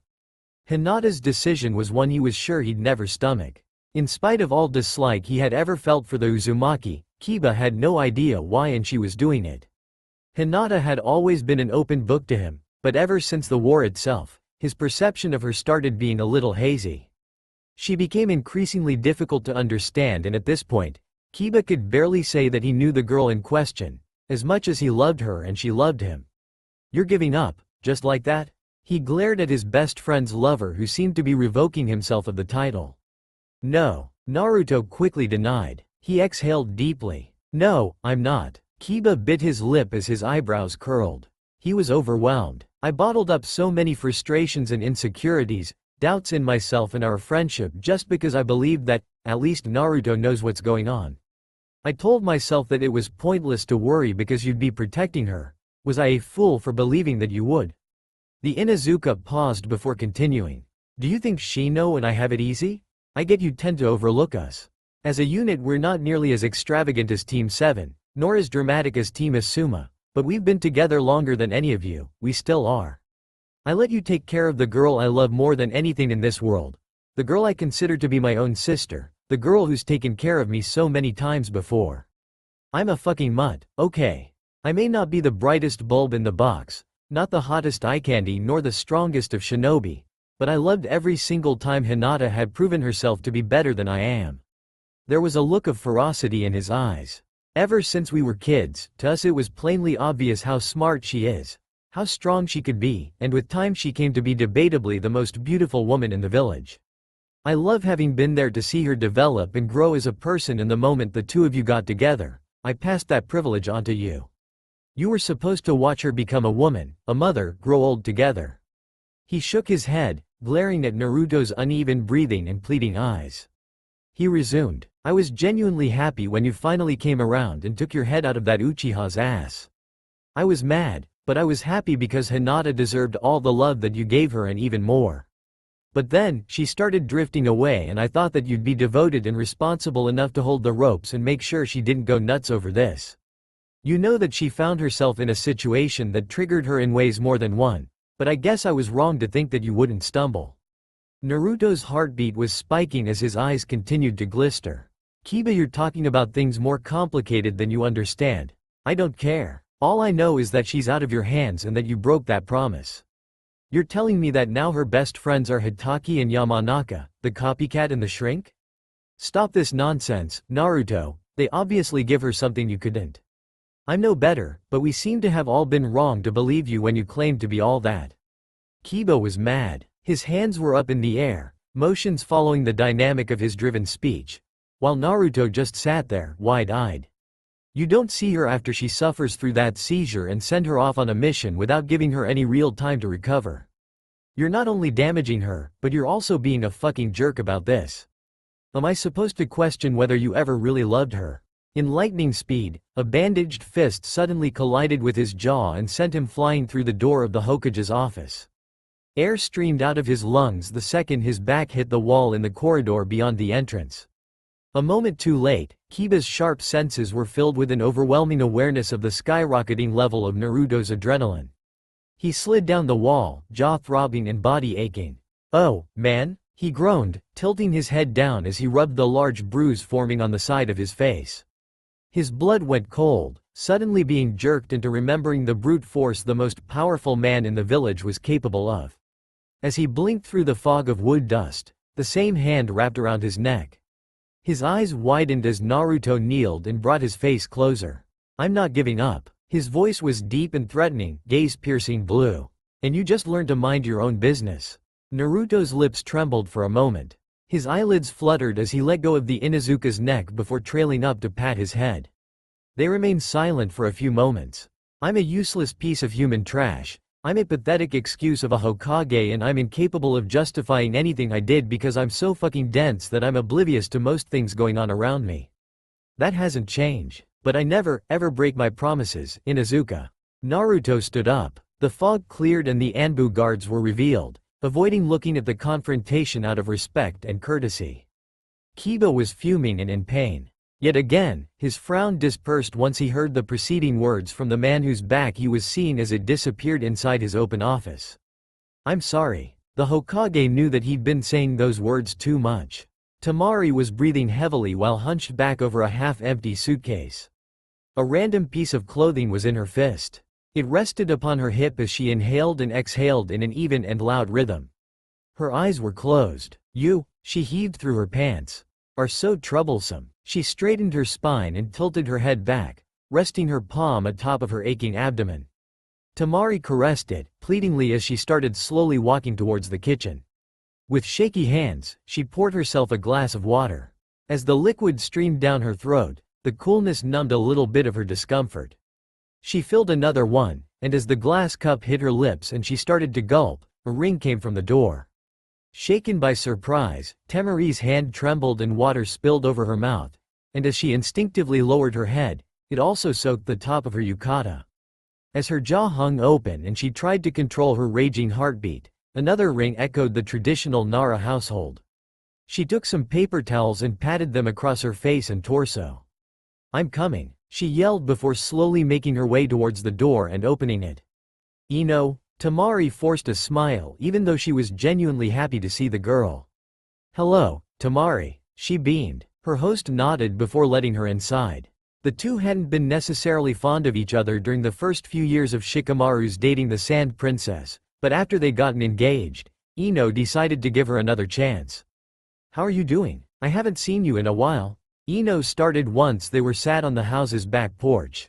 The girl had her legs crossed elegantly, while Lady Nara was comfortably stretching them in the grass. "After seeing Shikamaru, I was great. Now that he's gone again." She shrugged, tucking a strand of sandy blonde hair behind her ear. It was out of her usual ponytails. Ino nodded in understanding. "I haven't seen him since 6 months ago. I hear that he's gone on a new mission already." She recalled. "How do you know that?" Temari pondered. Ino chuckled. "Kiba said so. He owed me an apology for wrecking my flower shop this morning while looking for Hinata. He accidentally knocked over a dozen flower pots. Sai wanted to castrate him." She elaborated in good humor while gazing at the plain green garden of her friend's household. Both Shikamaru and Temari were too lazy and disinterested to take care of it or plant flowers for that matter. "They're searching for the Uchiha," Temari said, even though she was right to assume that Ino knew. "Hinata's an excellent scout. They'll be back in no time." Ino tried to reassure. The beautiful foreigner sighed. "I don't doubt that." She heaved. Ino's mug suddenly reflected suspicion and a hint of disappointment. "Sure," the Yamanaka said lightly, causing her host to face her. "Speaking of Sai, how is he?" Temari clumsily changed the topic, earning a chuckle from Ino. "He's good. He's perfect." She sighed, pride woven through her voice. "I never would have guessed that the two of you would make it this far." Temari admitted to her acquaintance. "Me neither. A few years ago, had we started going out, it wouldn't have lasted, though." Temari raised a slender eyebrow inquisitively. "How come?" she asked. "Everything we've been through made us the people we are today. All beautiful experiences and a surplus of horrendous ones we'd survived forced us to mature and develop into two individuals who just happened to be a good fit. She smiled into her cup. I was lucky to have witnessed how amazing he is. I don't know what I'd do without him. Ino giggled before eyeing her host. To be honest, ever since we were teenagers, I'd been jealous of what you and Shikamaru had. Getting with Sai was my lucky break. Temari blushed and waved her reddening face with her palm. What do you mean? We only started dating after the war, she uttered in bewilderment. Ino beamed. But you had liked each other for a while before that. Her best friend's wife's cheeks were prettily tinted as Ino said, you know. Shikamaru fell for you real quick. We were 17 when he told me that you're the one. Temari slowly nodded, fondly recollecting. Honestly, she started, leaning back. Even though I am 2 years older, and at that time I was supposed to be especially smarter and more mature than Shika. All along he was the one pursuing me while I was simply scattered even though I knew we wanted the same things. He had those figured out long before I had, so he really gave me time. Patience, Ino smiled. We all have a fair share of baggage that ends up weighing on the relationship, but it is our choice to either overcome those issues or give up on something revolutionary. Sai did take a while to get used to a somewhat normal lifestyle. He's still adjusting, but he really does do his best. She sighed, wistfully. I miss him already. Temari uttered, beholding the bleakness of their unkempt garden. I don't feel like myself when he's not around. I guess that's why we're married. She stated, for she understood that the woman by her side more frequently experienced the same longing she was experiencing now. Sai was away on missions more than Shikamaru.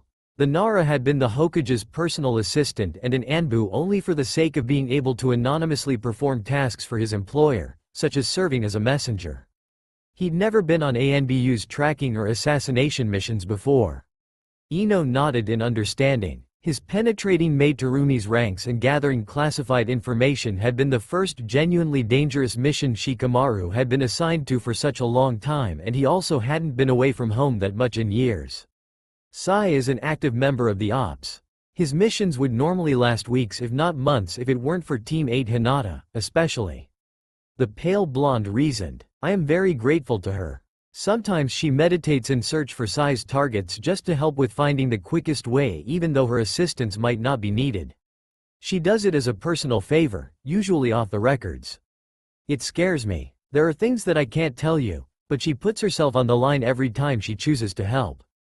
Her Byakugan is an enormous burden to bear, but she's a professional who wields a dangerous weapon deftly and conscientiously. Ino recalled, still in awe of her friend's kindness and strength. Don't worry about them. Hinata will make sure they're in Suna on time. I once heard people say that she's everything Hyuga and everything not Hyuga. If there is anything I'd point out from the latter category, she is extremely punctual.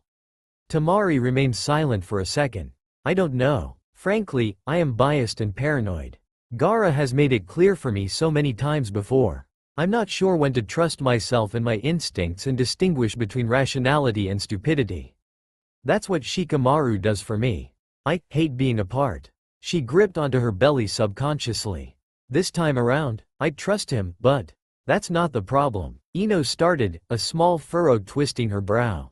You don't trust Hinata. Temari bit her peach plump lip, gaze wavering and guts churning in reminiscence of the situation which the blonde was alluding to.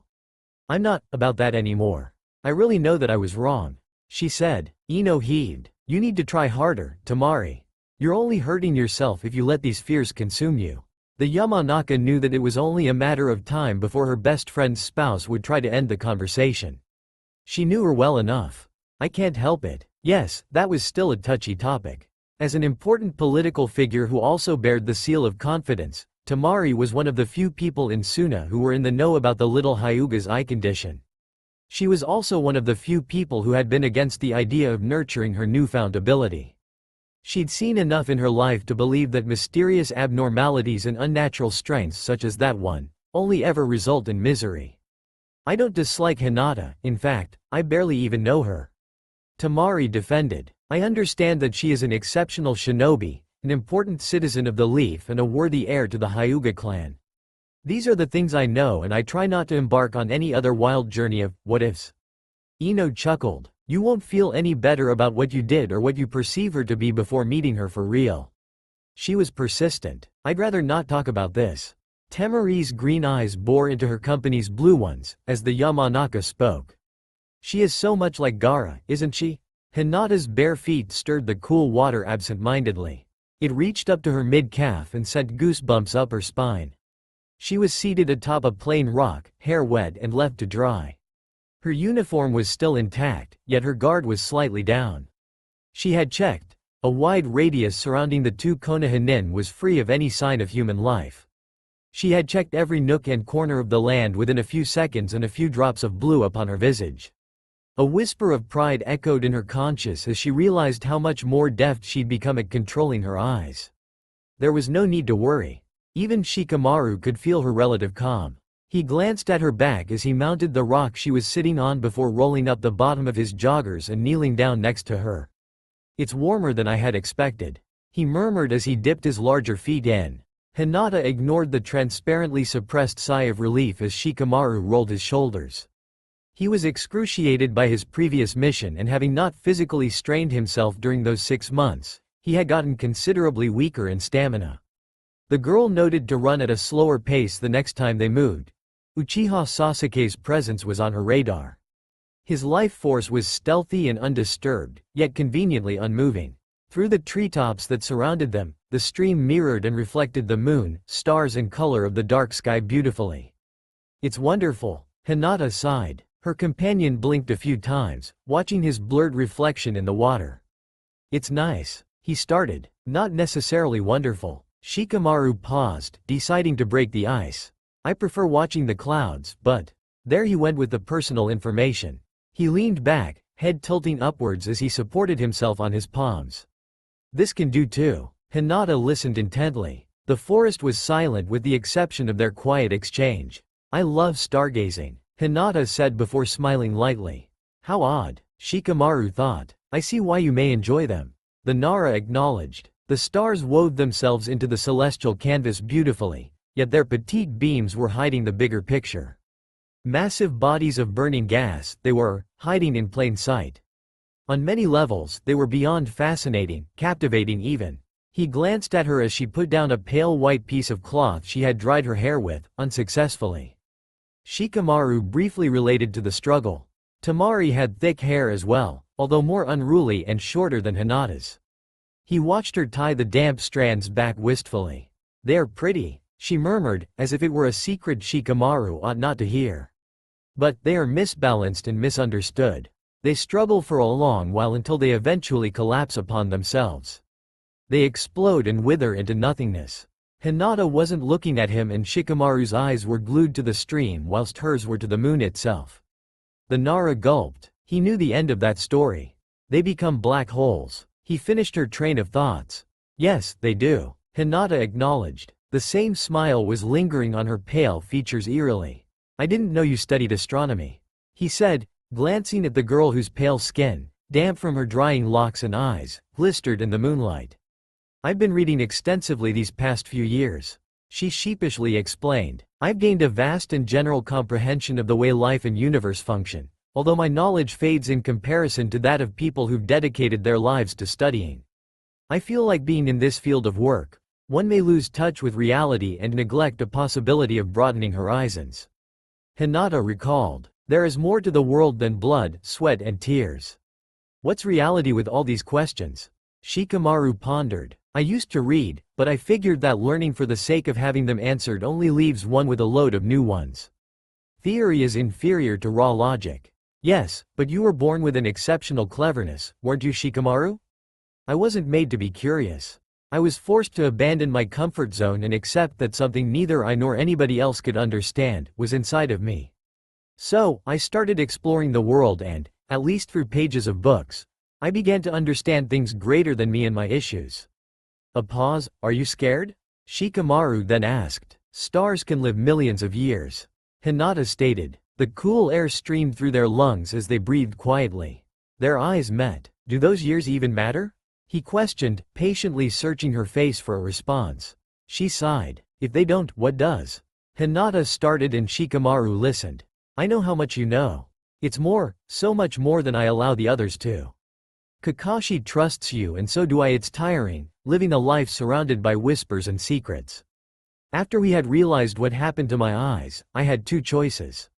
First was to publicize it and the other was to keep it a secret. You chose neither. Shikamaru cut in, knowing the answer. Hinata's lilac orbs were cast downwards. Maybe that wasn't the right choice either. I don't like to think about it. I don't like to talk about it. It's private. These are my eyes. I was born with them. Their gaze is locked. They changed, somewhere along the way, and they have somewhat changed me, but they're a part of my body. Nothing like this has ever happened to the Byakugan and hopefully, it will never happen again. I don't need this power, nobody should. I am getting better at controlling it, so someday people should be able to forget. One day, hopefully they will be nearly just as unsensational as any other dojutsu. I wish history doesn't remember the time the Byakugan evolved and potentially ruined lives around it. I don't want the Hyuga to be deemed cursed. She smiled before continuing. What people don't know can't hurt them. When the star is far away, they don't see how large, how misbalanced it is. They can't see that it's misunderstood, and when it does collapse, if it's distant enough, they won't notice it's gone. It's just one star in the sky. Every day new ones appear and disappear, but we can't tell. If they don't look for it, they can't be drawn into the black hole and therefore can't be injured. Shikamaru rolled his head back. You're hurting yourself, he said, even though his gut was telling him to steer clear of personal topics. The problem was that he knew things and comprehended them. The understanding of Hyuga's struggle was dangerous. Knowing that there was so much of what he couldn't get was unnerving. Hinata was someone he'd always respected and appreciated, but she was also the greatest secret Konoha had to keep. Shikamaru shuddered. Temari had always hated secrets. I know I am. What matters is that they will stop hurting soon enough. She said, Naruto won't let you go. Shikamaru started. He's too stubborn. He won't stop until the day he dies, you know that. Hinata licked her lips. It's not his decision to make. She raised a pale calf from the water and watched as her skin glistered in the moonlight. It dropped back in. I don't love him as much now. I can't help it, she uttered meekly. Those words sounded so unnatural coming from her. Shikamaru had to snort at them. I must admit that you've gotten better at lying ever since your situation occurred, but you can't fool me. The Nara said. Hinata remained silent. That's inconvenient, she murmured, scratching the back of her neck. Her low ponytail had dried minutes ago. She could feel the brittle strands as she brought her hand back into her lap. He talks about you in his sleep, he said. Your keeping him in the dark is only hurting him for the time being. Just as Shikamaru was about to continue, she inhaled deeply. Her eyes widened slightly as she watched the smallest tint of light peek from behind a rock on the opposite side of the stream. Ah, she whispered, as soon enough dozens of fireflies started emerging from the treetops and grass. The forest even smelled like the time Naruto had confessed his love to her. No wonder that she felt so uneasy. I don't know that much about you, Shikamaru said. You know more than most do. Hinata murmured, eyes glued to the yellow creatures dancing over the lake tranquilly and penetrating the darkness. But I know that you must have a reason for doing what you're doing, he said. Hinata smiled. Thank you. Shikamaru frowned. Don't thank me. She stirred the cool water with her bare feet. For a moment, the Nara couldn't help but marvel over how childish she looked. Sometimes it was hard to stare at her, for in spite of being strangers in practice, he was painfully aware of how troubled she was. That is what most people who knew about her Byakugan felt, fear of the unfamiliar. It was ironic how a person who hated change as much as Hyuga Hinata had suffered this fate. In her eyes, this power was illness. He softened as he watched her silently lay her back down onto the rock. Her lilac eyes reflected the stars as she gazed up at them. In moments like these and split seconds of solitude he had witnessed her in during the past few years, Hinata would rarely, but briefly, appear carefree, when she could distance herself from everything she could see. He sighed, taking a deep breath of fresh air and sniffing the scent of moist grass surrounding the body of water. He leaned back and crossed his arms beneath his head as he lay. Fireflies lingered about and their yellow glow was substantially brighter than the weak beams of the stars, though the two wonderfully combined, molding the night sky into an enchanting sight. The stone's surface was cold against their back and thoughts flooded their introverted minds. I don't know why, but Shikamaru started, breaking the delicate silence. Temari loves watching the desert. It's unmoving and placid, monotone even, but she is still able to sit and gaze at the dunes for hours at a time. It helps her think, she says. Hinata listened, gaze unmoving from the night. Shikamaru thought to his lover's figure curled beside the window of their chamber in Suna. He would just hold her as she observed the unmoving beds of sand stretching before and beyond the blurry horizon. She can tell when a storm is coming before the winds start moving. He concluded, voice woven with pride while sounding just as conflicted. I understand that. Lady Nara doesn't like change either. Either, she said. Shikamaru shuddered as if she'd read his thoughts. Yeah, the stillness soothes her. He confirmed. Hinata's visage deceptively softened as she recalled her last encounter with her companion's beloved. Listen, Hinata, Temari had been unstable at the time. She doesn't mean any harm. Shikamaru stated. Hinata blinked for a moment.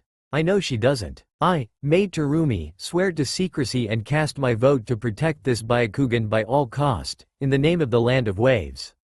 The Senate stands as my witness. The brunette beauty bit into her finger before leaving a trail of blood on the lengthy scroll she towered upon.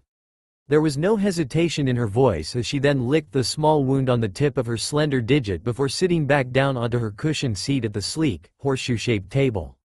Each of the 5 parties had the same one laid in front of them. The Rakage, growled. The eldest leader coughed. I cannot stand up, my back is killing me, but yes, I, Onoki of the Land of Earth, agree that we should trust Hitaki and keep the girl alive. The Tsuchikage's granddaughter scribbled a few words onto the paper deftly before pulling it towards him. The old man dragged a bloody finger across the paper clumsily, yet it was more than enough. You are mad, I insisted. We in the Land of Lightning have the best dojutsu experts in the world. If you're so keen on keeping her alive, give her to us. We can study the Byakugan and tame it. Back off. Tsunade glared as she snapped, voice dripping with venom. She crossed her arms beneath her chest. The girl is a Konoha citizen and daughter of Hyuga Hiyashi. There was a venomous comment at the tip of her tongue, but she didn't want another war just yet. We are keeping our bloodlines close to home. There was an incredibly hostile tension on both ends. Just as A was about to bite something out, it was broken by Mifune. Do the heirs agree? Onoki quirked an eyebrow. Why is this necessary again? No offense, sweetie, he questioned before uttering to his granddaughter reassuringly. Mifune sighed. The Hyuga is 19 years old and is expected to live to see another generation of cages, if not more than one change. When your heirs take charge, the issue of the Byakugan has to have been closed.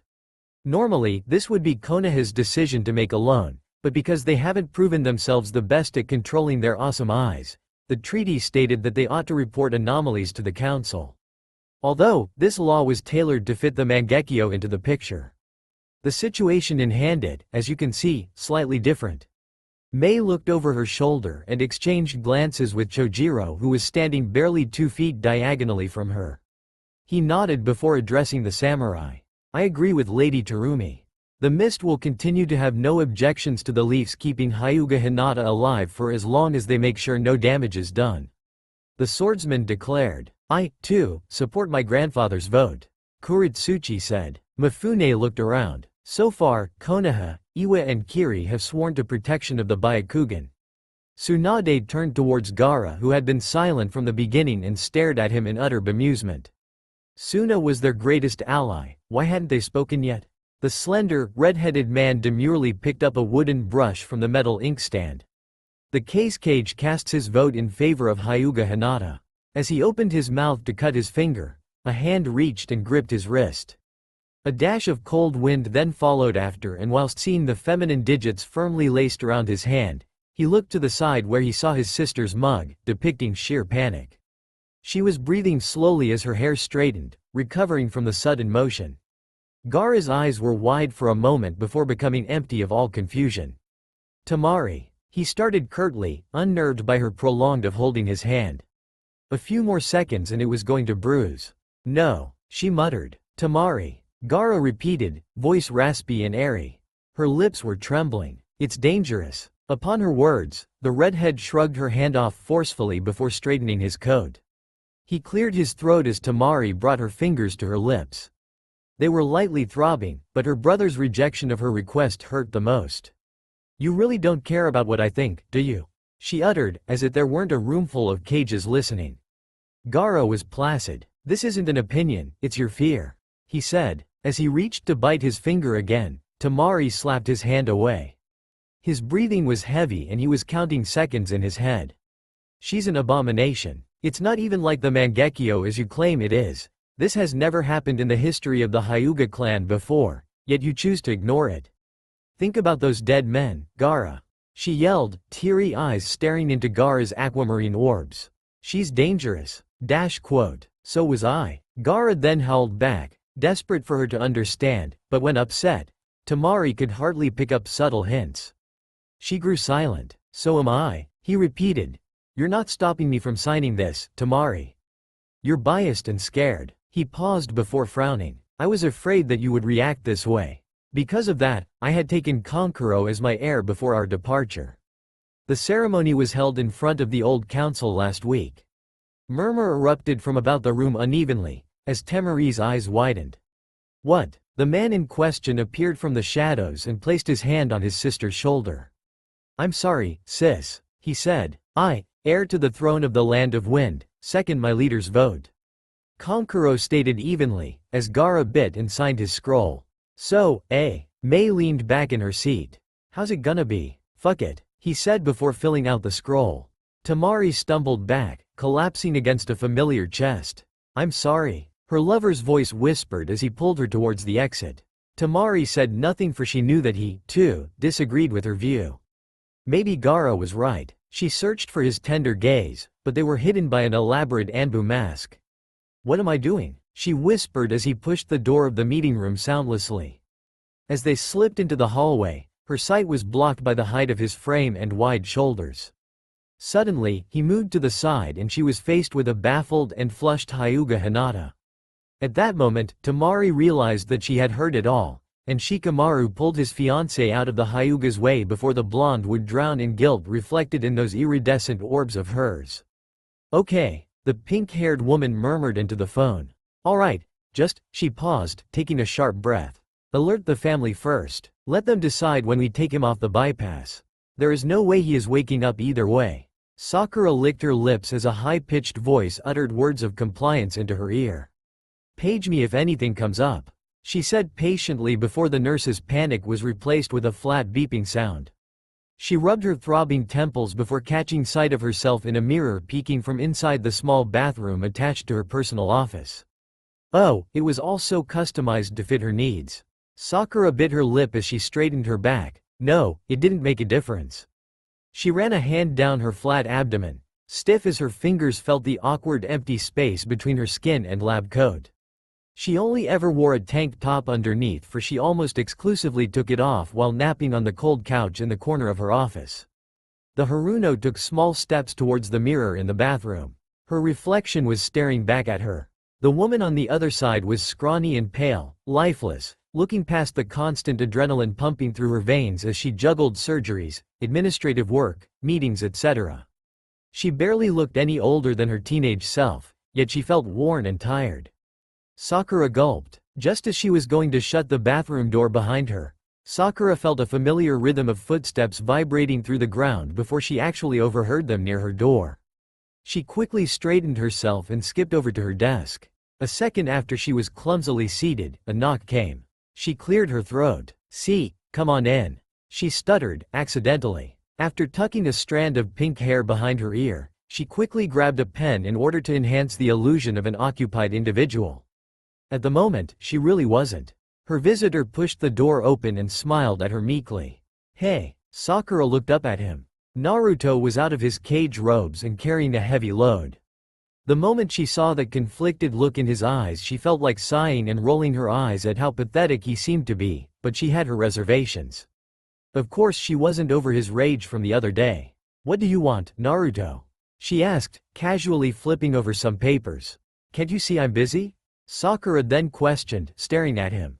Naruto blinked a few times at the content in her hands. She averted her gaze to the colorful flyer in her hand, before slightly faltering. Busy with food things. Sakura tried to deflect, unsuccessfully. Right, Naruto said, standing in front of her desk. Well, I brought you flowers. He shrugged. In his hands he held a giant bouquet of cherry blossoms in a big white bag. Sakura glared. "You hate flowers," she stated suspiciously, before he rolled his eyes. "Ino told me to give these to you." He threw the pink bunch onto her desk. "This, however, is my present and apology for the way I acted." He placed the bag beside the flowers. A familiarly sweet scent stirred her senses as she softened and shifted in surprise. "Anmitsu?" She beamed like a little child. "Yes," he said, sitting down in the chair opposite of hers as she dug through the bag, taking out the boxes of sweet jelly.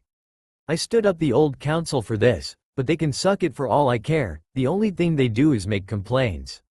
He snickered as Sakura dug into her first portion. "You only give them reasons to complain," she said in between bites. Naruto shook his head. "They want in on way too much information."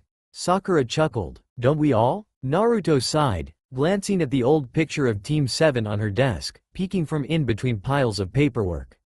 "So," he started, patting the comfortable seat he was in, "how many people found out they were gonna die here?" The blonde asked as Sakura wiped her mouth with a napkin, having finished the entire serving in record speed. "Too many to keep count," she said, "but those are the cleanest deaths we get around here. Most people used to die on battlefields, bleeding and bruised. Being able to get tested, walk over here, lie in bed, recover or die gracefully is a luxury. Shinobi don't usually mind that much, and my department doesn't handle civilians unless we operate on them using chakra. They are too frightened by death, although, there are far worse things to handle, in my opinion. We all have our fair share of stress." Naruto nodded in understanding. "It's tough," he said. "It is," Sakura agreed. "So, I hope you understand that you're not the only one with problems around here," she said, rather coldly for someone of her temperament. Naruto bowed his head. "Yeah, I know, I'm sorry I yelled at you," he murmured. "I'm sorry I was inconsiderate." Sakura apologized. "It's okay." Naruto sighed. "We're okay," he said. "I went to look for Hinata during lunch break so that I could deliver the test results, but she seems to have gone already," she noted. At the mention of the girl's name, Naruto reached to open a serving of Anmitsu. "She's rarely around anyways. That way may be better for now." He shrugged before taking a bite. Sakura raised an eyebrow. "What do you mean by, for now?" she questioned. Hinata went into shock during her meditation, he said before eating another spoonful. Kakashi found her seizing. Sakura's eyes widened as she listened. Naruto's stance was limp in the seat as his gaze wandered from the girl to his Anmitsu and other random places in the room. He was exhausted by everything. "The only thing I know is that it wasn't the first time, but certainly was the most dramatic episode she's ever had. They called me in, and I saw her laying in an ice bath in the middle of Kakashi's department. She was freezing, unconscious and dreaming," he uttered. As he'd been haunted by images of her shivering frame, he hadn't really given himself time to think about the situation. The Hokage knew that he would only reflect properly if forced, and Sakura was thorough and obnoxious enough to encourage him to do so. She was also one of the few people who understood his situation. They put her in an ice bath to numb her senses so that the Byakugan could subtract. She guessed, ponderously, "I know as much about it as you do. I just know that she looked like she was suffering and there was nothing I could do about it." Kakashi wouldn't address the situation in detail. He had more important things to say. "I couldn't even touch her," Naruto noted, wistfully. Sakura shook her head. He wouldn't explain the seizure thoroughly because he probably knew I would be able to get a vaguely accurate picture of what happened and would, potentially, discover something about Hinata's eyes. "I get it," she heaved. "And he knew that I would come running to you at some point." Naruto rolled his shoulders. "You're the only person in this circle who's just as ignorant as I am. And the villagers think that I just know it all." Sakura nodded slowly. "To be honest, the tension this phenomenon is creating is astounding. There are millions of people who live in this land and only a few dozen persons know about her eyes.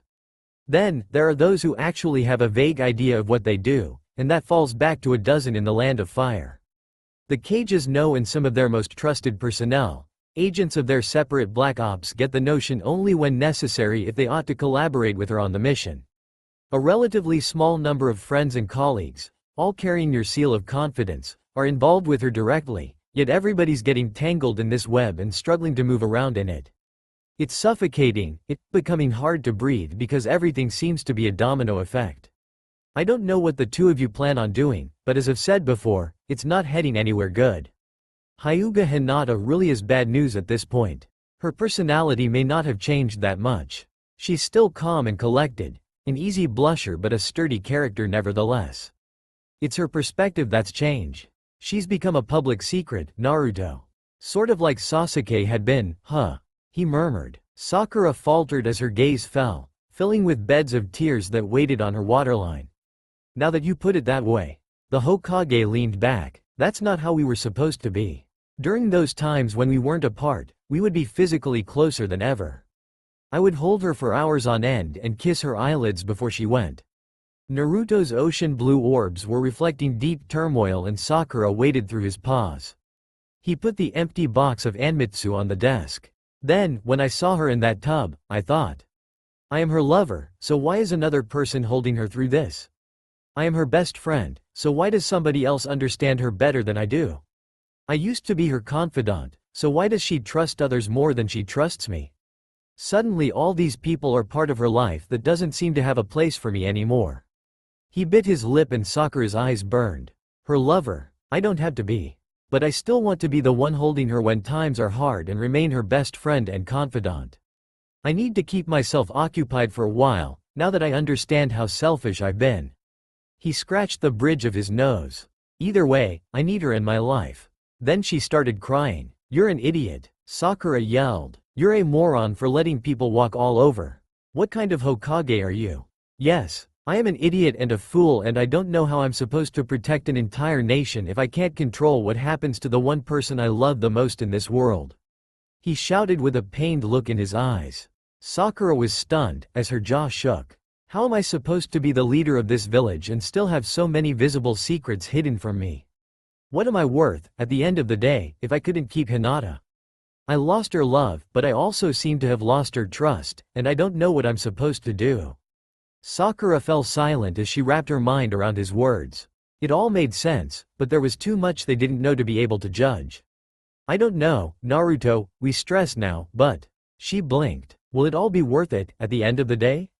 The following hour felt like a dozen as difficult conversations proceeded and numerous topics continued to be discussed. The two friends hadn't spoken so genuinely in a long time.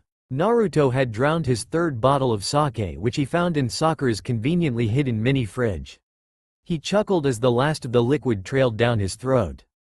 Ah, he sighed in content, although the medic was docilely avoiding alcohol consumption due to her inwardly fear of becoming any more similar to her teacher. She had other vices. What do you plan on doing with him when he comes back? Sakura then asked. Her visage was almost sorrowful and as Naruto's cheeks became tinted with pink, courtesy of the rice wine, he softened. I don't know, he stuttered. A pained laugh escaped the girl's lips. Please don't lie to me. She pleaded. I know you want to protect me, but please stop lying to me. I can take care of myself. Hinata does the same thing with you and look where your relationship ended up. Our friendship is far too precious to me to let it suffer any more than it already has. She paused, catching his eye attentively. He's gone for 4 years and you suddenly want him back. If it weren't an urgent matter, you wouldn't have insisted on him being found as soon as possible. You would have kept Hinata around for longer, but I suppose I'm right to say that there isn't much time to waste. Conclusively, it seems as if you need to have him back for a briefing about something that has occurred recently, something he may or may not have countered during his travel. My guess is that it could be about the person from the mist. Iwa and Kiri's secret alliance, national security. I read Shikamaru's mission report. If Sasuke confirms that Akira Suizan is a threat, then you'd need to take action. If she turns out to be harmless, you would turn a blind eye to the situation as long as it doesn't become harmful to the environment. Sakura leaned back in her seat and Naruto listened to her in awe. He'd forgotten just how observant his friend was.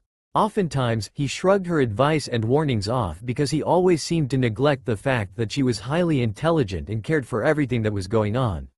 Even though the hospital was her priority, she couldn't help but keep an ear out. Depending on the briefing, things could head in 2 directions, although for me there isn't much of a difference. She turned serious as she poured herself a glass of rice wine. Sasuke can't kill her without your consent. If he does anything remotely illegal, he's going to be executed. He signed a guarantee in exchange for his freedom spent in serving the country, and you. Then, Iwa and Kiri would find out about your suspicions and you would have to address them. If they realized that you sent a spy to infiltrate their ranks, while Old Man Onoki could potentially let it slide and come clean, Mei would go ballistic. Either way, the peace treaty would become invalid even if you come to terms.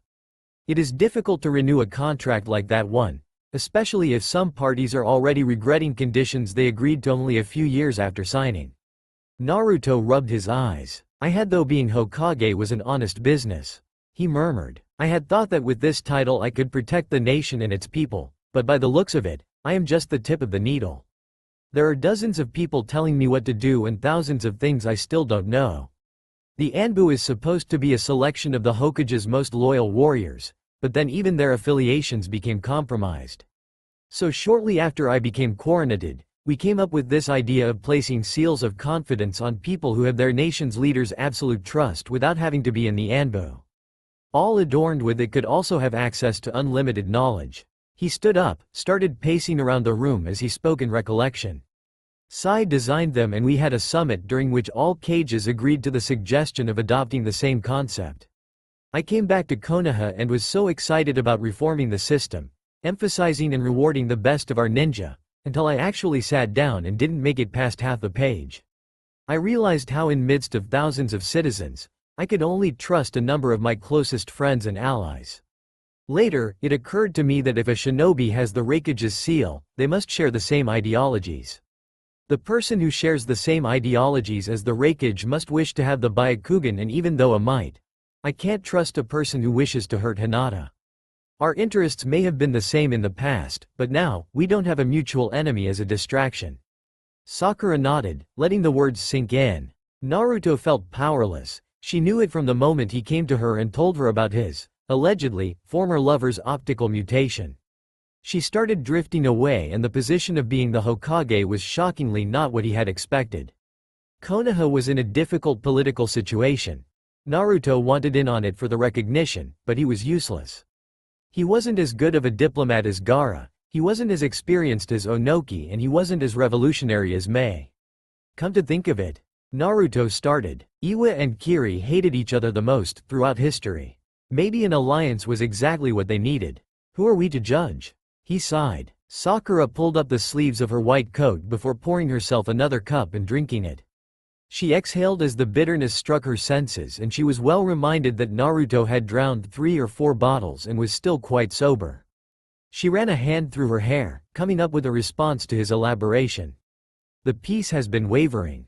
Ever since the Byakugan evolved, the hidden cloud has been particularly ambiguous and passive-aggressive. The Mizukage obviously has her fair share of secrets with the Tsuchikage, and the only strong bond we politically have is the one we share with Suna. When Sasuke comes, make sure you play your cards right. We need a strong leader. I don't know, and you don't know what exactly Hinata's been through. We don't know just how damaged she is, but I've come to the conclusion that we should most certainly let her go. I still have my suspicions. Still, Ino would tell somebody if she were harmful to anybody, and maybe the reason why she trusts Kakashi so much is because he understands what she's going through. Their eyes met and a nauseous gust swept through the atmosphere. And we know Kakashi's seen a lot of bad shit. Cool night air stirred the white curtains of her open window. The distinctive dry scent of sand traveled with the currents, streaming all about Suna. The summit had ended and the village was sound asleep. Hyuga Hinata, on the other hand, couldn't bring herself to doze off. She's just scared, came a voice in the middle of the night. Suddenly, she was frozen in a fetal position as her eyes fluttered open. She hadn't heard anyone approach or enter her room in spite of having been wide awake. Taking a moment to process the situation, she slowly pushed herself up to sit. In front of her bed, she could make out a lean silhouette of a man standing still. His figure barely moved as he breathed and the darkness was too present to determine, but Hinata recognized him quickly enough not to panic. Why was he here? She gulped, hands slowly trailing over the lustrous texture of her mattress until her fingers sought out the switch of a small lamp, a contraption with a very limited power capacity. The bulb from inside blinked a couple of times unevenly as Hinata's eyes didn't leave her visitors, before the weak, yet consistent beam stabilized. Hinata's hands nested in her lap as she couldn't move. His emerald gaze was drenched with a feeling of empathy. Red hair flared in the dim lighting. He was silently observing her comely frame. She slightly leaned against the wooden headboard as the two continued to watch one another. There was a beautiful woman laying alone in a king-sized bed with only a modest, form-fitting, silken white sleeping gown covering her lissom form. Lissom. No. Gaara usually didn't perceive those things.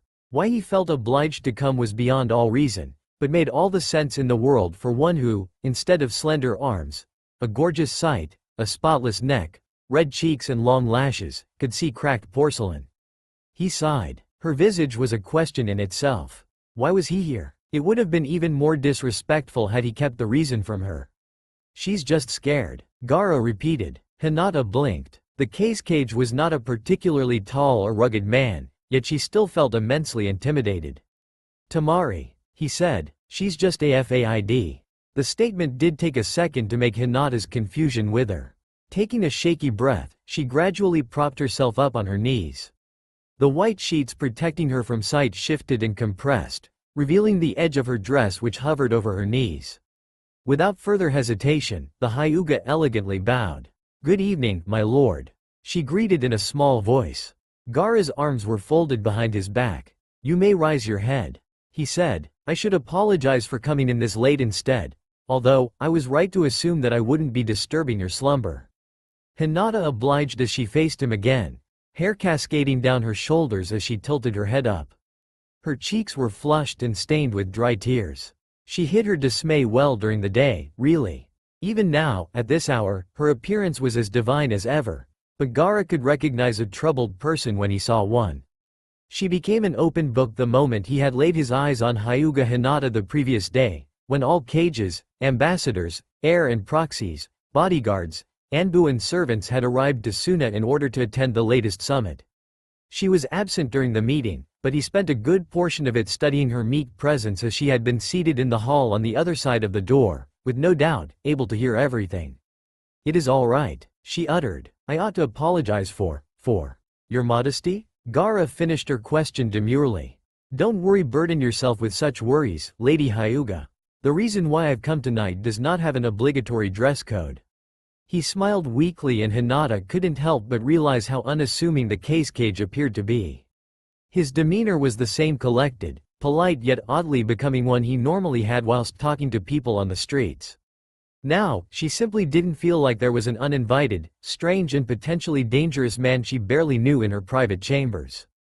There were just two people and an ambiguous and clumsy exchange in the making.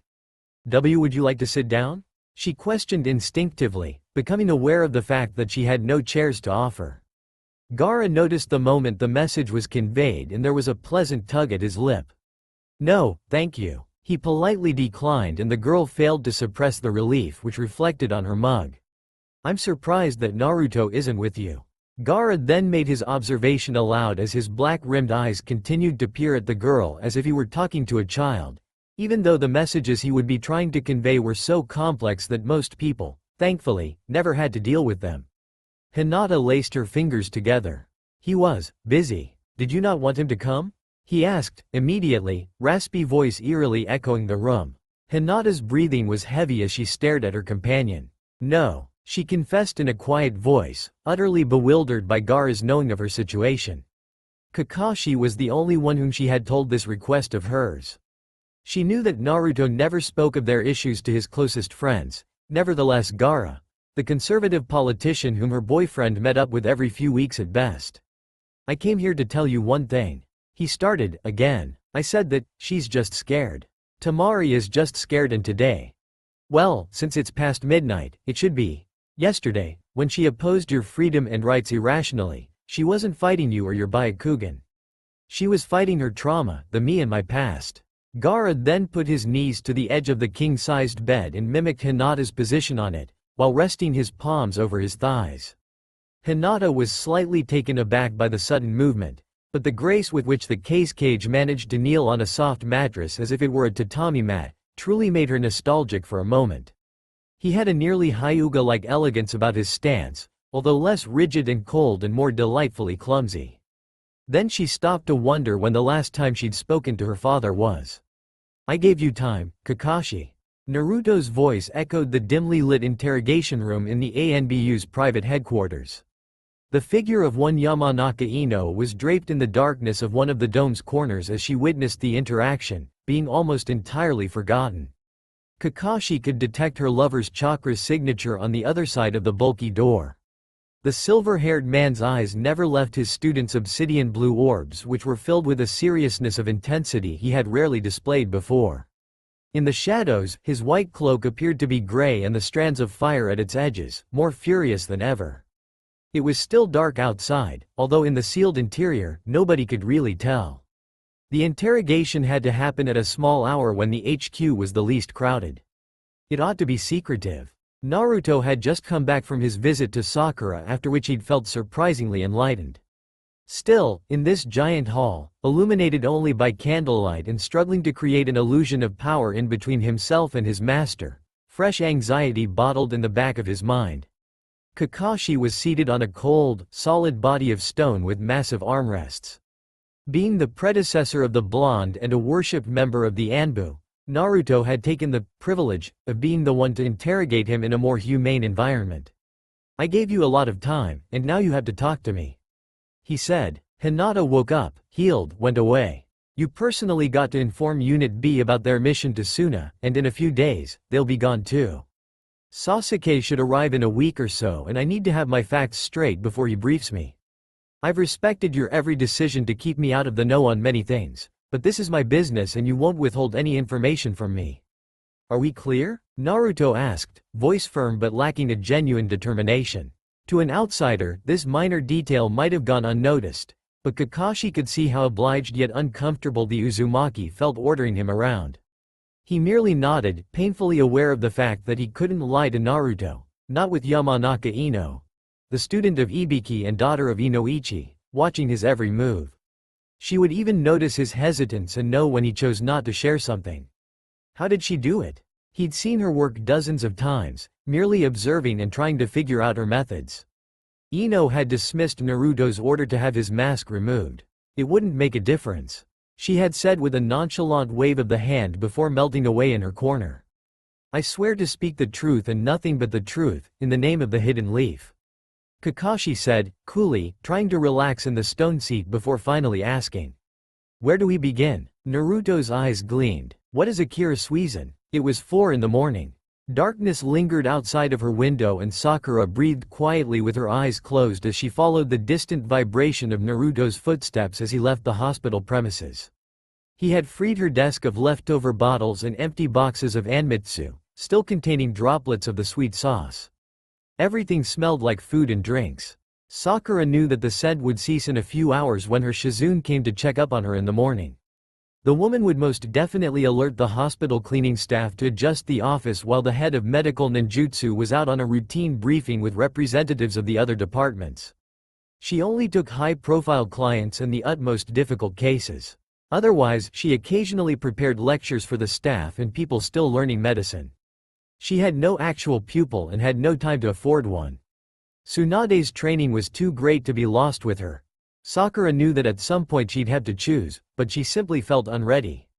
Heaving, she gripped the flatness of her stomach before stumbling out of the chair she'd been seated upon. The Haruno walked. She shut the sleek bathroom door behind her, and inside the cramped room, the temperature was significantly lower than in the heated office. Her emerald eyes were locked onto their reflection. She watched her body move as she shook, taking off her white coat. It collapsed onto the ground with a small thud and a clink as the metal of her pen and plastic of her ID card collided with the cold, blue ceramic tiles. Her body shook again and her hands were quickly clasped over her lips as bitterness from inside her violently ventured into her mouth. Her eyes were shut as she waited for it to withdraw. The moment it did, Sakura's knees buckled and hit the ground as she fell. Instinctively, her pale fingers gripped onto the edges of the titanium-white toilet seat as she dipped her head downwards. She'd been holding it on for too long. It came out like a storm. That's all for now. If you enjoy this video, then please like, share and do comments.